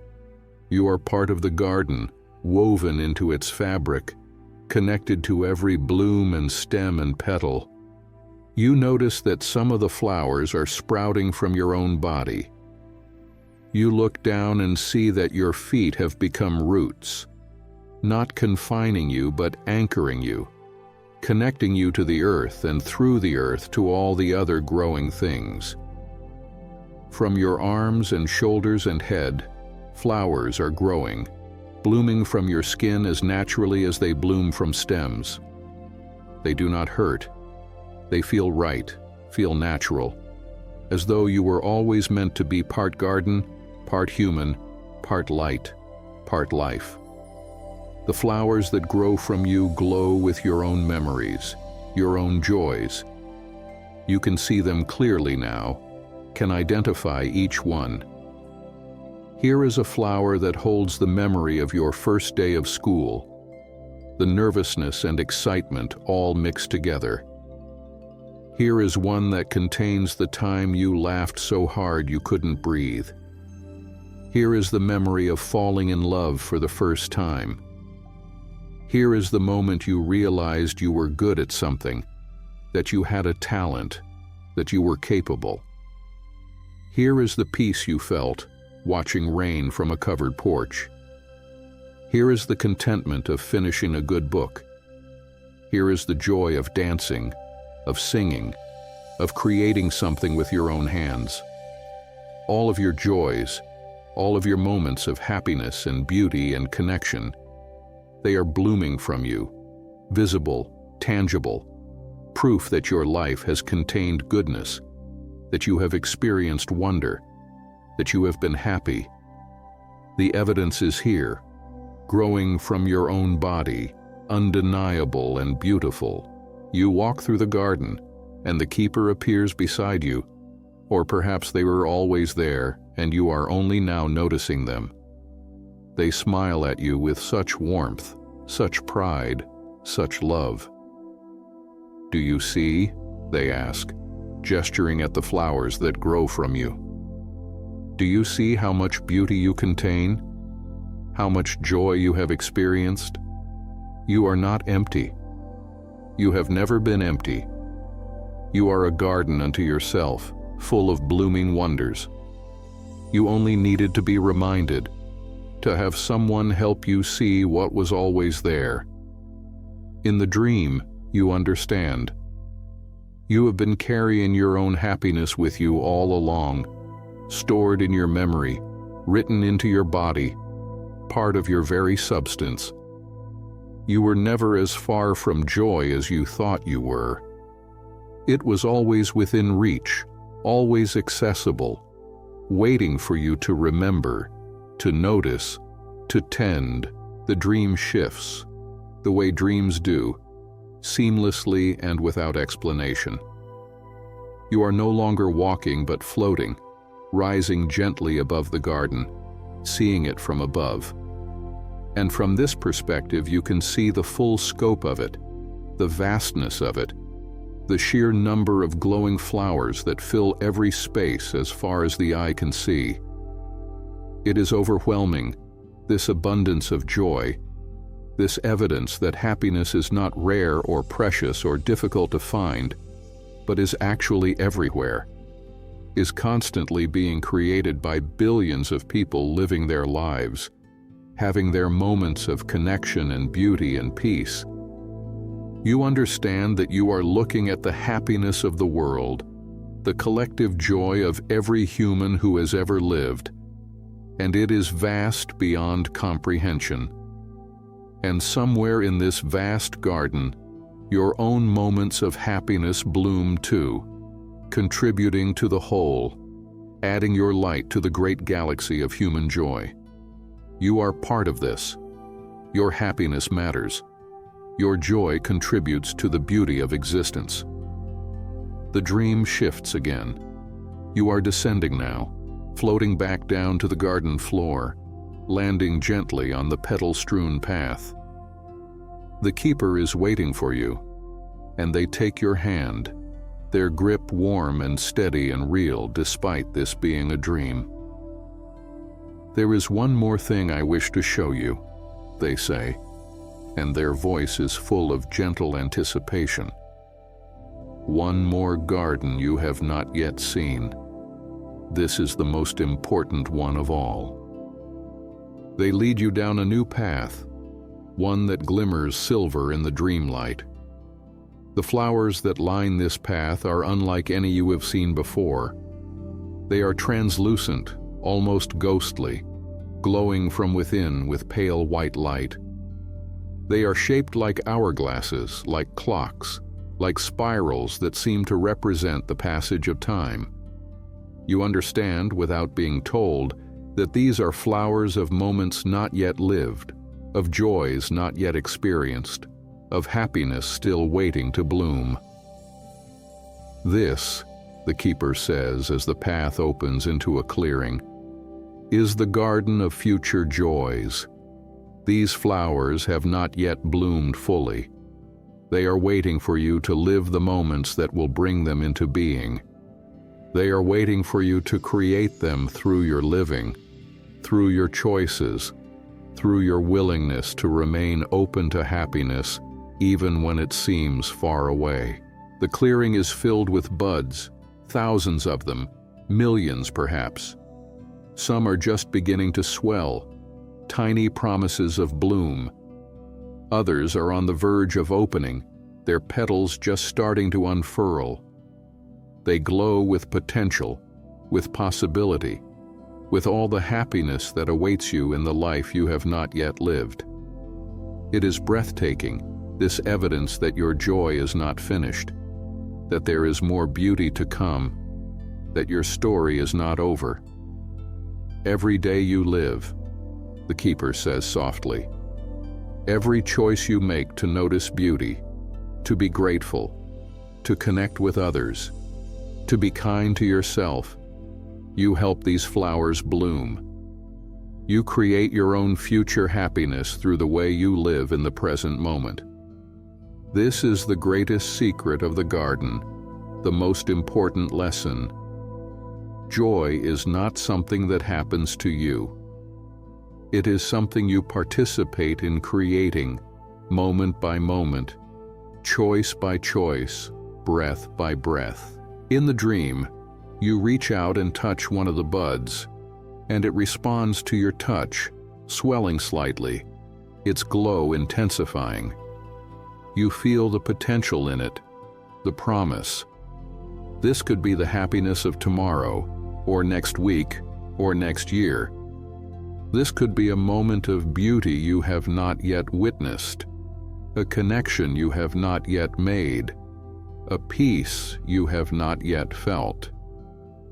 But it is there, waiting, and you have the power to bring it into being. The dream begins to fade, growing hazier, softer, like a photograph left too long in the sun. The colors bleed into each other, the shapes lose definition. The keeper's hand in yours becomes less substantial, more like a memory of touch than touch itself. You feel yourself being pulled away, pulled down, deeper into sleep, past dreams into the profound darkness where true rest lives. You are dimly aware that you are still in the cottage, still in the bed, still wrapped in the warm blankets. But you are also dissolving, losing the boundaries of your body, becoming something more diffuse, more connected to everything around you. You are the bed and the blankets and the cottage and the garden and the twilight sky. You are everywhere and nowhere. You are perfectly, completely at rest. Time stops having meaning. You might sleep for minutes or hours or days or years. It does not matter. In this deep place, there is no time, only the eternal now of profound rest, of recovery, of healing that happens in the places too deep for consciousness to reach. Your body is doing its work without you, repairing, renewing, restoring. Your mind is sorting and filing and integrating all that you experienced in the garden, weaving the lessons into your understanding, making them part of you. Your dreams continue, but you are not aware of them anymore. They happen without your observation. Deep dream work that your conscious mind does not need to witness. Images and emotions and sensations move through you like water, like light, like breath. They leave subtle changes in their wake, small shifts in perspective, gentle openings in places that were closed, tiny healings in wounds you did not know you carried. The garden continues to glow outside the cottage window, patient and eternal. The keeper continues their work, tending the flowers, gathering fallen petals, welcoming new travelers who arrive weary and seeking peace. The twilight holds steady, neither advancing tonight nor retreating today, suspended in perfect balance in the eternal golden hour that makes everything beautiful. And you sleep on, held by the bed, by the cottage, by the garden, by the gentle magic of this place between worlds. You sleep with the depth and completeness of a child who feels perfectly safe, perfectly loved, perfectly held. There are no nightmares here, no anxious dreams, no restless tossing. There is only peace, profound and complete, wrapping around you like a cocoon, like a womb, like the embrace of unconditional love. Eventually, slowly, gently, you begin to rise toward consciousness. Not abruptly, not with alarm or disorientation, but softly, naturally, the way flowers open to morning sun, the way tides return to shore. You are not being woken by anything external. No alarm, no obligation, no demand. You are waking simply because you are rested, because your body and mind and heart have had what they needed, because it is time. You become aware of warmth first. The blankets around you, still heavy and comforting. The fire in the fireplace, still crackling softly. The morning light, no, not morning light, still twilight, always twilight here, coming through the window. You become aware of your body, solid and real, no longer dissolved into everything else. Your limbs are heavy with the pleasant heaviness of deep rest. Your muscles are relaxed, loose, free of the chronic tension you usually carry. Your mind is quiet, calm. The the usual anxious chatter absent. You open your eyes slowly, blinking in the soft golden light. The cottage looks exactly as it did when you fell asleep, cozy and warm and safe. The fire still burns. The books still glow softly on their shelf.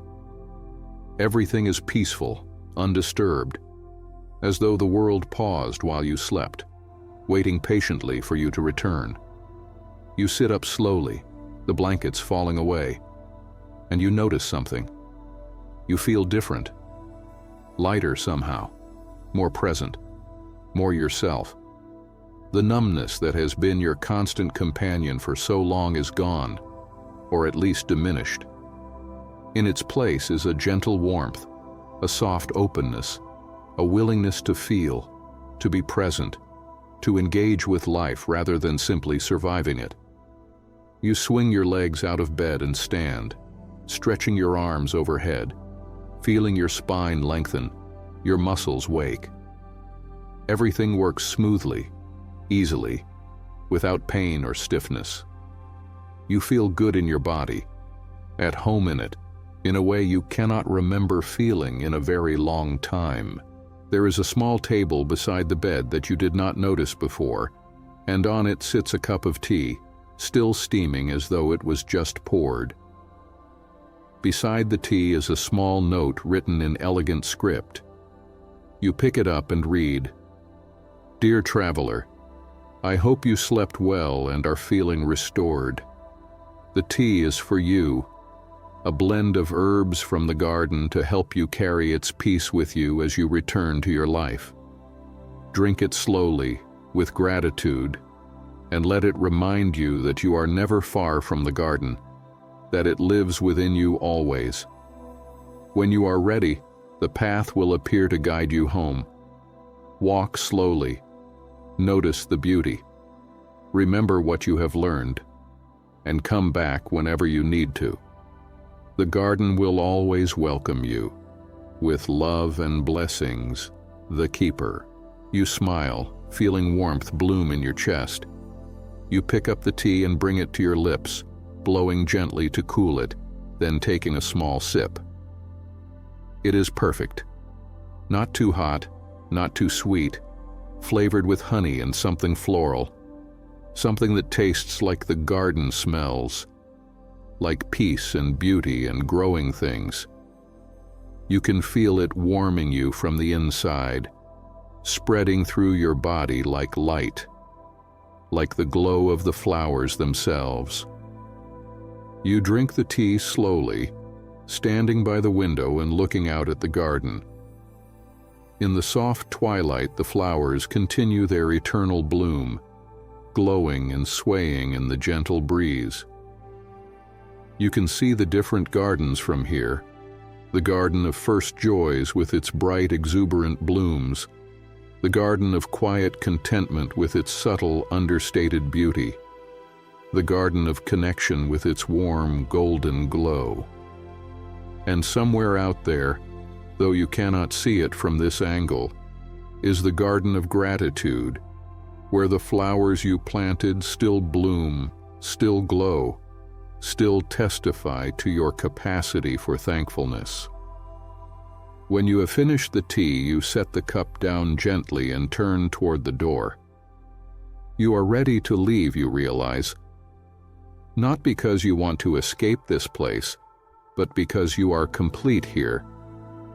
You have received what you came for. You have remembered joy, have tended memories, have planted gratitude. You have rested deeply. Now it is time to return to your life, carrying the garden with you, letting what you learned here inform how you live going forward. You open the cottage door and step outside, and you see that the keeper was right. A path has appeared, one you did not notice before. It leads away from the cottage, winding through the garden in a new direction, towards something you cannot quite see, something that shimmers at the edge of perception. You understand without being told that this path will lead you home, back to your ordinary life, back to your responsibilities and routines, and the world you temporarily left behind. The keeper appears from among the flowers, basket in hand, smiling at you with warmth and approval. "You are ready," they say, and it is not a question, but a confirmation. "I can see it in your face, in the way you hold yourself. You are ready to return. But you are not the same person who arrived here weary and numb. You have changed. You have opened. You have remembered." You nod, finding that you can speak now, that your voice is available to you in a way it was not when you first arrived. "Thank you," you say, and your voice is rough with emotion, thick with gratitude. "Thank you for this place, for the flowers, for the memories, for the rest. Thank you for helping me remember that joy is possible, that I am worthy of peace, that beauty exists. I will not forget." The keeper steps forward and takes both of your hands in theirs, squeezing gently. "You are most welcome, dear traveler. It has been my honor to tend to you, to share the garden with you, to witness your reopening to joy. And remember, you can return here whenever you need to. This place is not separate from you. It exists within your own heart, in your own memory, in your own capacity for wonder and gratitude. Whenever you feel lost or numb or disconnected from happiness, close your eyes, take a deep breath, and remember the garden. Remember the glowing flowers. Remember the twilight. Remember the peace you felt here, and it will help you find your way back to yourself. The keeper releases your hands and steps back, gesturing toward the path. Go now, with my blessing. Walk slowly. Notice the beauty around you as you go. And live well, dear one. Live with intention and gratitude and openness to joy. The world needs more people who know how to tend the garden of their own happiness, who understand that peace is possible, that beauty matters, that love is real. You bow slightly to the keeper, a gesture of respect and gratitude, and they bow in return. Then you turn and begin walking down the path, feeling their eyes on you, their blessing following you, their love wrapping around you like a warm cloak. The path winds through the garden, and you walk slowly, as the keeper instructed. You notice things you missed on your arrival. The way some flowers grow in spiral patterns that please the eye and soothe the mind. The way others cluster in color gradients, moving from pale to saturated in smooth transitions. The tiny insects made of light that fly from bloom to bloom, pollinating perhaps, or simply celebrating, dancing in the air with no purpose except joy. You pass through the garden of connection again, and you pause to look at the flower shaped like two figures sitting side by side, the one that holds your memory of comfortable companionship. It is still glowing warmly, still pulsing with the happiness of that moment. You realize that this memory will never fade now, that it is preserved here in eternal bloom, and that even when your conscious mind forgets it, even when years pass and the details blur, the essence of it will remain, will continue to exist, will be available to you whenever you need to remember that you are capable of connection, that you have experienced love. You continue walking, and you pass through the garden of quiet contentment. The subtle flowers here seem to nod to you as you pass, acknowledging you, welcoming you into their peaceful company. You breathe deeply, pulling the peace of this place into your lungs, letting it settle into your bones, promising yourself that you will seek out more of these quiet contentments in your ordinary life, that you will value them properly, that you will not dismiss them as insignificant just because they are not dramatic or exciting. You walk through the garden of first joys, past the golden star-shaped flowers of first kisses, past the heart-shaped blooms of first loves, past all those moments of discovery and wonder and exhilaration. The bright energy of this garden fills you with something that feels like hope, like possibility. You remember that you have experienced amazing things, that you are capable of more amazing things, that your life has held and will hold moments of pure joy that take your breath away. Finally, you come to the garden of gratitude, and you stop there, kneeling beside the flowers you planted. They are still glowing brightly, perhaps even more brightly than when you created them. The house-shaped flower of gratitude for comfort and safety. The joined hands flower of thankfulness for kindness received. The eye-shaped bloom of appreciation for beauty.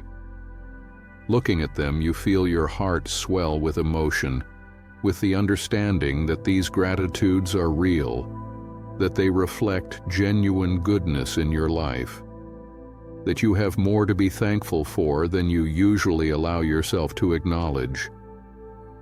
I will remember, you whisper to the flowers, to the garden, to the keeper who you know is watching from somewhere among the blooms. I will practice gratitude. I will notice beauty. I will tend my own capacity for joy. I promise. You stand and continue down the path, and you notice that it is beginning to change. The flowers are growing less densely packed, the spaces between them widening.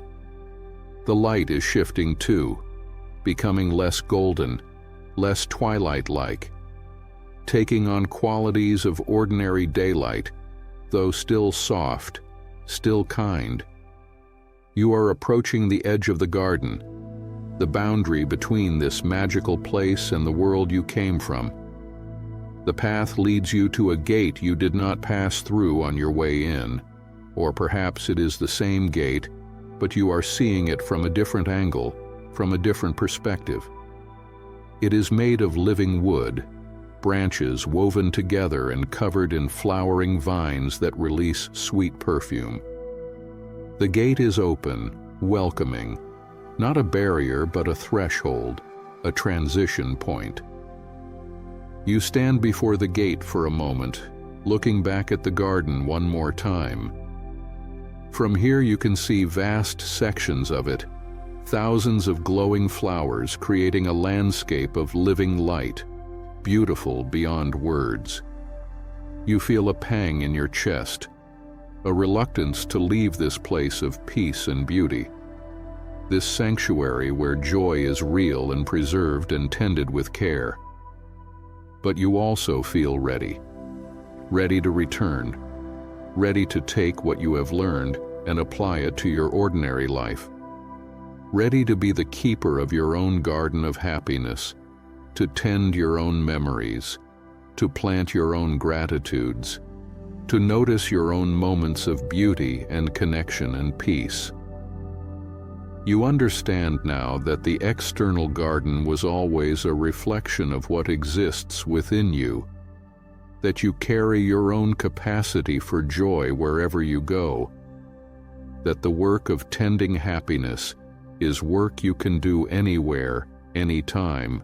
You step through the gate, and as you do, you feel a subtle shift, a gentle transition. The air changes texture. The light changes quality. Sound becomes slightly sharper, less muffled, more immediate. You are leaving the liminal space of the garden and returning to ordinary reality, though you yourself are not quite ordinary anymore, not quite the same person who arrived here seeking peace. On the other side of the gate is a path, but it is different from the petal-covered paths of the garden. This path is made of ordinary earth, packed dirt with small stones. It leads down a gentle slope, through trees that look familiar, that could exist in your world, that mark the border between the magical and the mundane. You begin walking, and with each step, you feel yourself becoming more solid, more defined, more present in your physical body in a way that is slightly different from how you existed in the garden. But you also carry something with you, a warmth in your chest, a lightness in your step, a quietness in your mind. The peace of the garden has not left you. The lessons have not evaporated. You are bringing them with you, woven into your very substance, part of who you are now.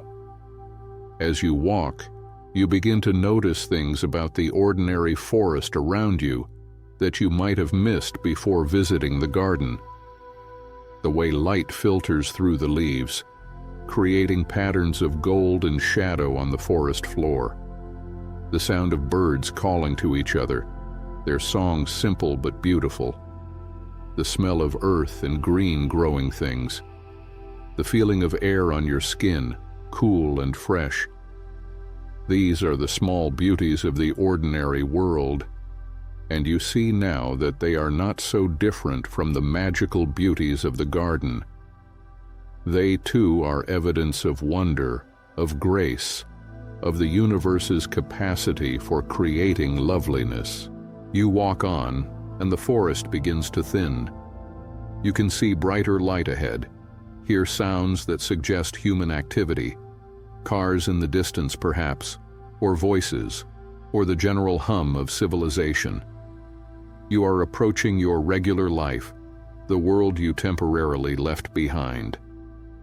But you are not dreading it the way you might have expected. You are curious about it, ready to re-engage with it, interested to see how it will look to you now, with eyes that have been trained by the garden to notice beauty, with a heart that has been reminded how to feel joy. The trees give way to a clearing, and beyond the clearing you can see familiar landmarks. A street you recognize, buildings you know, the ordinary landscape of your daily life, waiting patiently for you to return to it, to re-enter it, to continue the story of your living. You pause at the edge of the clearing, taking a moment to ground yourself, to prepare for the transition. You close your eyes and take several deep breaths, and as you do, you imagine the garden behind you, still glowing in its eternal twilight, the keeper still tending the flowers, the memories still blooming, always there, always accessible, always ready to welcome you back. You imagine that you can still smell the flowers, still feel the soft petals beneath your feet, still hear the gentle sounds of the garden at rest. And you realize that you are not imagining it. You can feel it, sense it, not physically but in some deeper way, in your heart, in your bones, in the quiet places inside you that now know peace is possible, that joy is real, that beauty exists. You open your eyes, and you take one step forward, then another, and you are back in your ordinary world. But the world looks different to you now, or perhaps you look at it differently. The colors seem slightly richer, the light slightly warmer. Everything seems worthy of attention, worthy of appreciation. You notice things you normally would not. The pattern of clouds in the sky, the way a tree branch moves in the wind, the sound of laughter coming from somewhere nearby. These small things feel significant now, feel like evidence of goodness, like proof that the ordinary world contains its own magic, if you know how to look for it.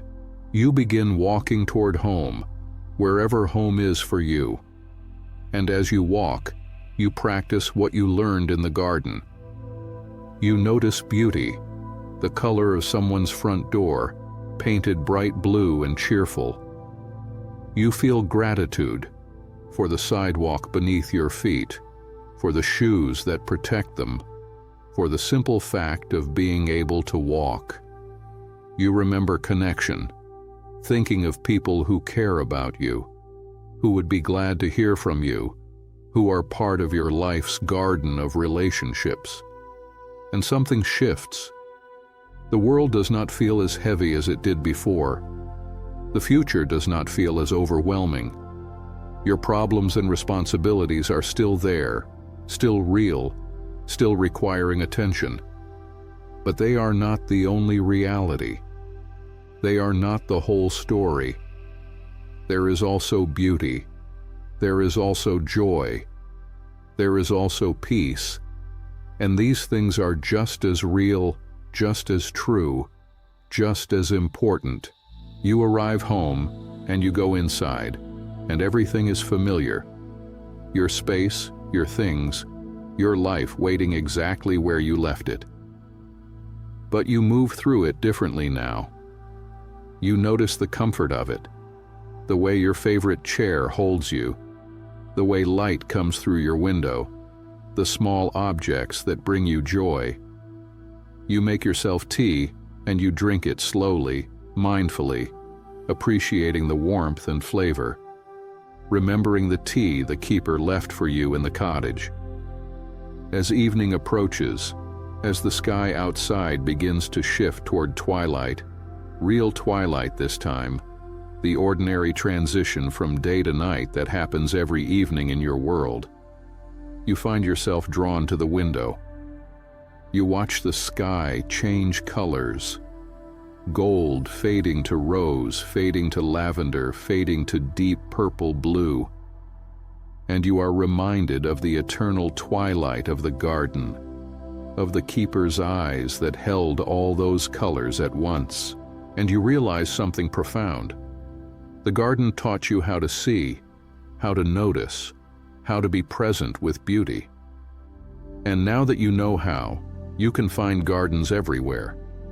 Not magical gardens with glowing flowers and keepers, but gardens of ordinary goodness, of small joys, of simple beauties that exist in every day, in every moment, waiting to be noticed, waiting to be appreciated, waiting to be tended. You can create your own garden of happiness by paying attention to what is good in your life, by cultivating gratitude, by nurturing connections, by allowing yourself to feel joy when it arises, by tending your memories with care and honor. The work the keeper does in the eternal garden, you can do in your own heart, in your own life, in your own ordinary days. This is the gift the garden gave you. Not an escape from your life, but a way to live it differently, to inhabit it more fully, to extract more beauty and joy from the raw material of your ordinary existence. Not by changing your circumstances, but by changing your attention, your perspective, your willingness to see what has always been there, waiting to be noticed. As night falls fully and stars begin to appear in the darkening sky, you prepare for bed. You move through your evening routine, but you do it with more presence, more mindfulness than usual. You wash your face with gratitude for clean water. You brush your teeth with appreciation for this simple act of self-care.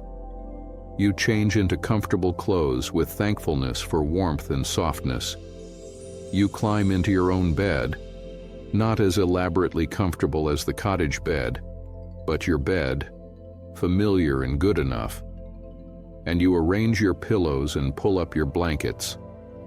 And as you settle in, as your body begins to relax and your mind begins to quiet, you close your eyes and you return, just for a moment, to the garden. in your imagination, in your memory, in the place where the garden lives within you. You walk the petal-strewn paths once more. You see the glowing flowers, each one a preserved moment of joy. You feel the peace of the eternal twilight. You sense the keeper's presence, watching over the blooms, tending the memories, making sure that happiness is never lost, never forgotten, always preserved and available. And you understand that this is not just imagination. The garden is real as anything in the physical world, perhaps more real. It exists in the collective human experience, in the shared understanding that joy matters, that beauty is important, that love and connection and peace are worth preserving and honoring.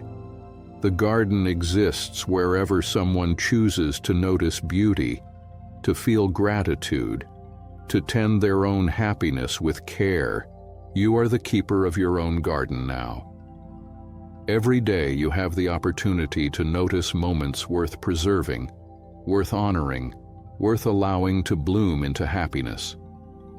Every moment of beauty you witness, every connection you nurture, every gratitude you express, every peace you allow yourself to feel. These are flowers in your internal garden, growing and glowing, creating light in the darkness, proving that joy is real and accessible and yours. As you drift towards sleep, comfortable in your own bed, in your own home, in your own life, you hold this understanding close. You are not separate from the garden. You carry it within you. You are both the garden and the keeper, both the flowers and the one who tends them. Your life is the soil in which happiness grows, and your attention is the water that keeps it blooming. The last conscious thought you have before sleep claims you is a promise to yourself. Tomorrow, you will look for beauty. You will notice one small thing worth appreciating. You will express one gratitude. You will tend one memory. You will do the work of keeping your internal garden alive and glowing. And the next day, you will do it again and again. And slowly, steadily, your capacity for joy will grow, will bloom, will create its own light in the darkness. Sleep comes gently, as it did in the cottage, though this time there is no magical assistance, no enchanted bed or garden outside the window. This time it is just you, in your ordinary life, choosing to rest, allowing yourself to surrender to sleep without resistance or anxiety. And that is its own kind of magic. The simple, profound magic of being at peace with yourself, with your life, with the knowledge that happiness is possible and that you have the power to create it. You sleep deeply and you dream. In your dream, you are in the garden again, but this time you are the keeper. You carry the basket woven from living vines. You move among the glowing flowers, tending them with gentle hands, whispering encouragement to those that are dimming, celebrating those that bloom brightly, planting new seeds of joy in spaces where blooms have faded. People come to you, travelers weary from their lives, seeking peace and restoration, and you welcome them, just as the keeper welcomed you. You show them the gardens. You help them remember their own joys. You teach them how to tend memories, how to plant gratitude, how to recognize that they carry their own gardens within them and have the power to keep them blooming. In the dream, you understand that this is not just metaphor. This is the work you are being called to do, the purpose you are being offered. Not necessarily as a literal keeper in a magical garden, but as someone who tends happiness in your own life and helps others find their way to their own joy. By living with gratitude, by noticing beauty, by nurturing connections, by allowing yourself to feel peace, you become a living example of what is possible. You become proof that joy can be cultivated, that happiness can be tended, that even in difficult circumstances, beauty and meaning can bloom. The dream deepens, and you stop being aware of specific images or narratives. You simply exist in a state of profound peace, of deep contentment, of perfect rest. You are held by the dream, by the sleep, by your own understanding that you are safe, that you are enough, that you have everything you need to create a life filled with moments worth preserving, worth honoring, worth allowing to bloom into glowing flowers that light your internal landscape. Time passes, hours or moments, impossible to say. Eventually, the deep, dreamless sleep begins to lighten. You drift upward through layers of consciousness, from the profound dark of deep sleep toward the softer gray of near waking. But you are not ready to wake yet. You are hovering in that liminal space between sleep and waking, that threshold state where the lessons of dreams can seep into waking consciousness, where the boundary between the magical and the mundane grows thin. And in this space, you feel the garden one more time, not as a place you are visiting, but as a presence within you, a warmth in your chest, a soft glow behind your heart. The garden lives in you now. You carry it wherever you go. And whenever you need to remember that joy is possible, that beauty exists, that you are worthy of peace, all you have to do is close your eyes, take a breath, and return to that internal garden where memories bloom eternal and happiness glows softly in the perpetual twilight.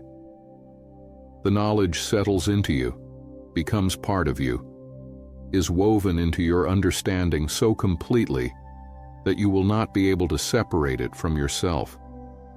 You know now, in a way that transcends intellectual knowing, that joy is accessible, that peace is possible, that your life contains goodness worth noticing and honoring and tending. And with this knowledge held safe within you, with the garden blooming softly in your heart, with the memory of the keeper's kindness and wisdom wrapped around you like a warm cloak, you finally, gently, peacefully, release the last threads of sleep and drift upward toward morning, toward waking, toward your life waiting to be lived with new eyes, new understanding, new capacity for joy. But for now, for this moment, you simply rest.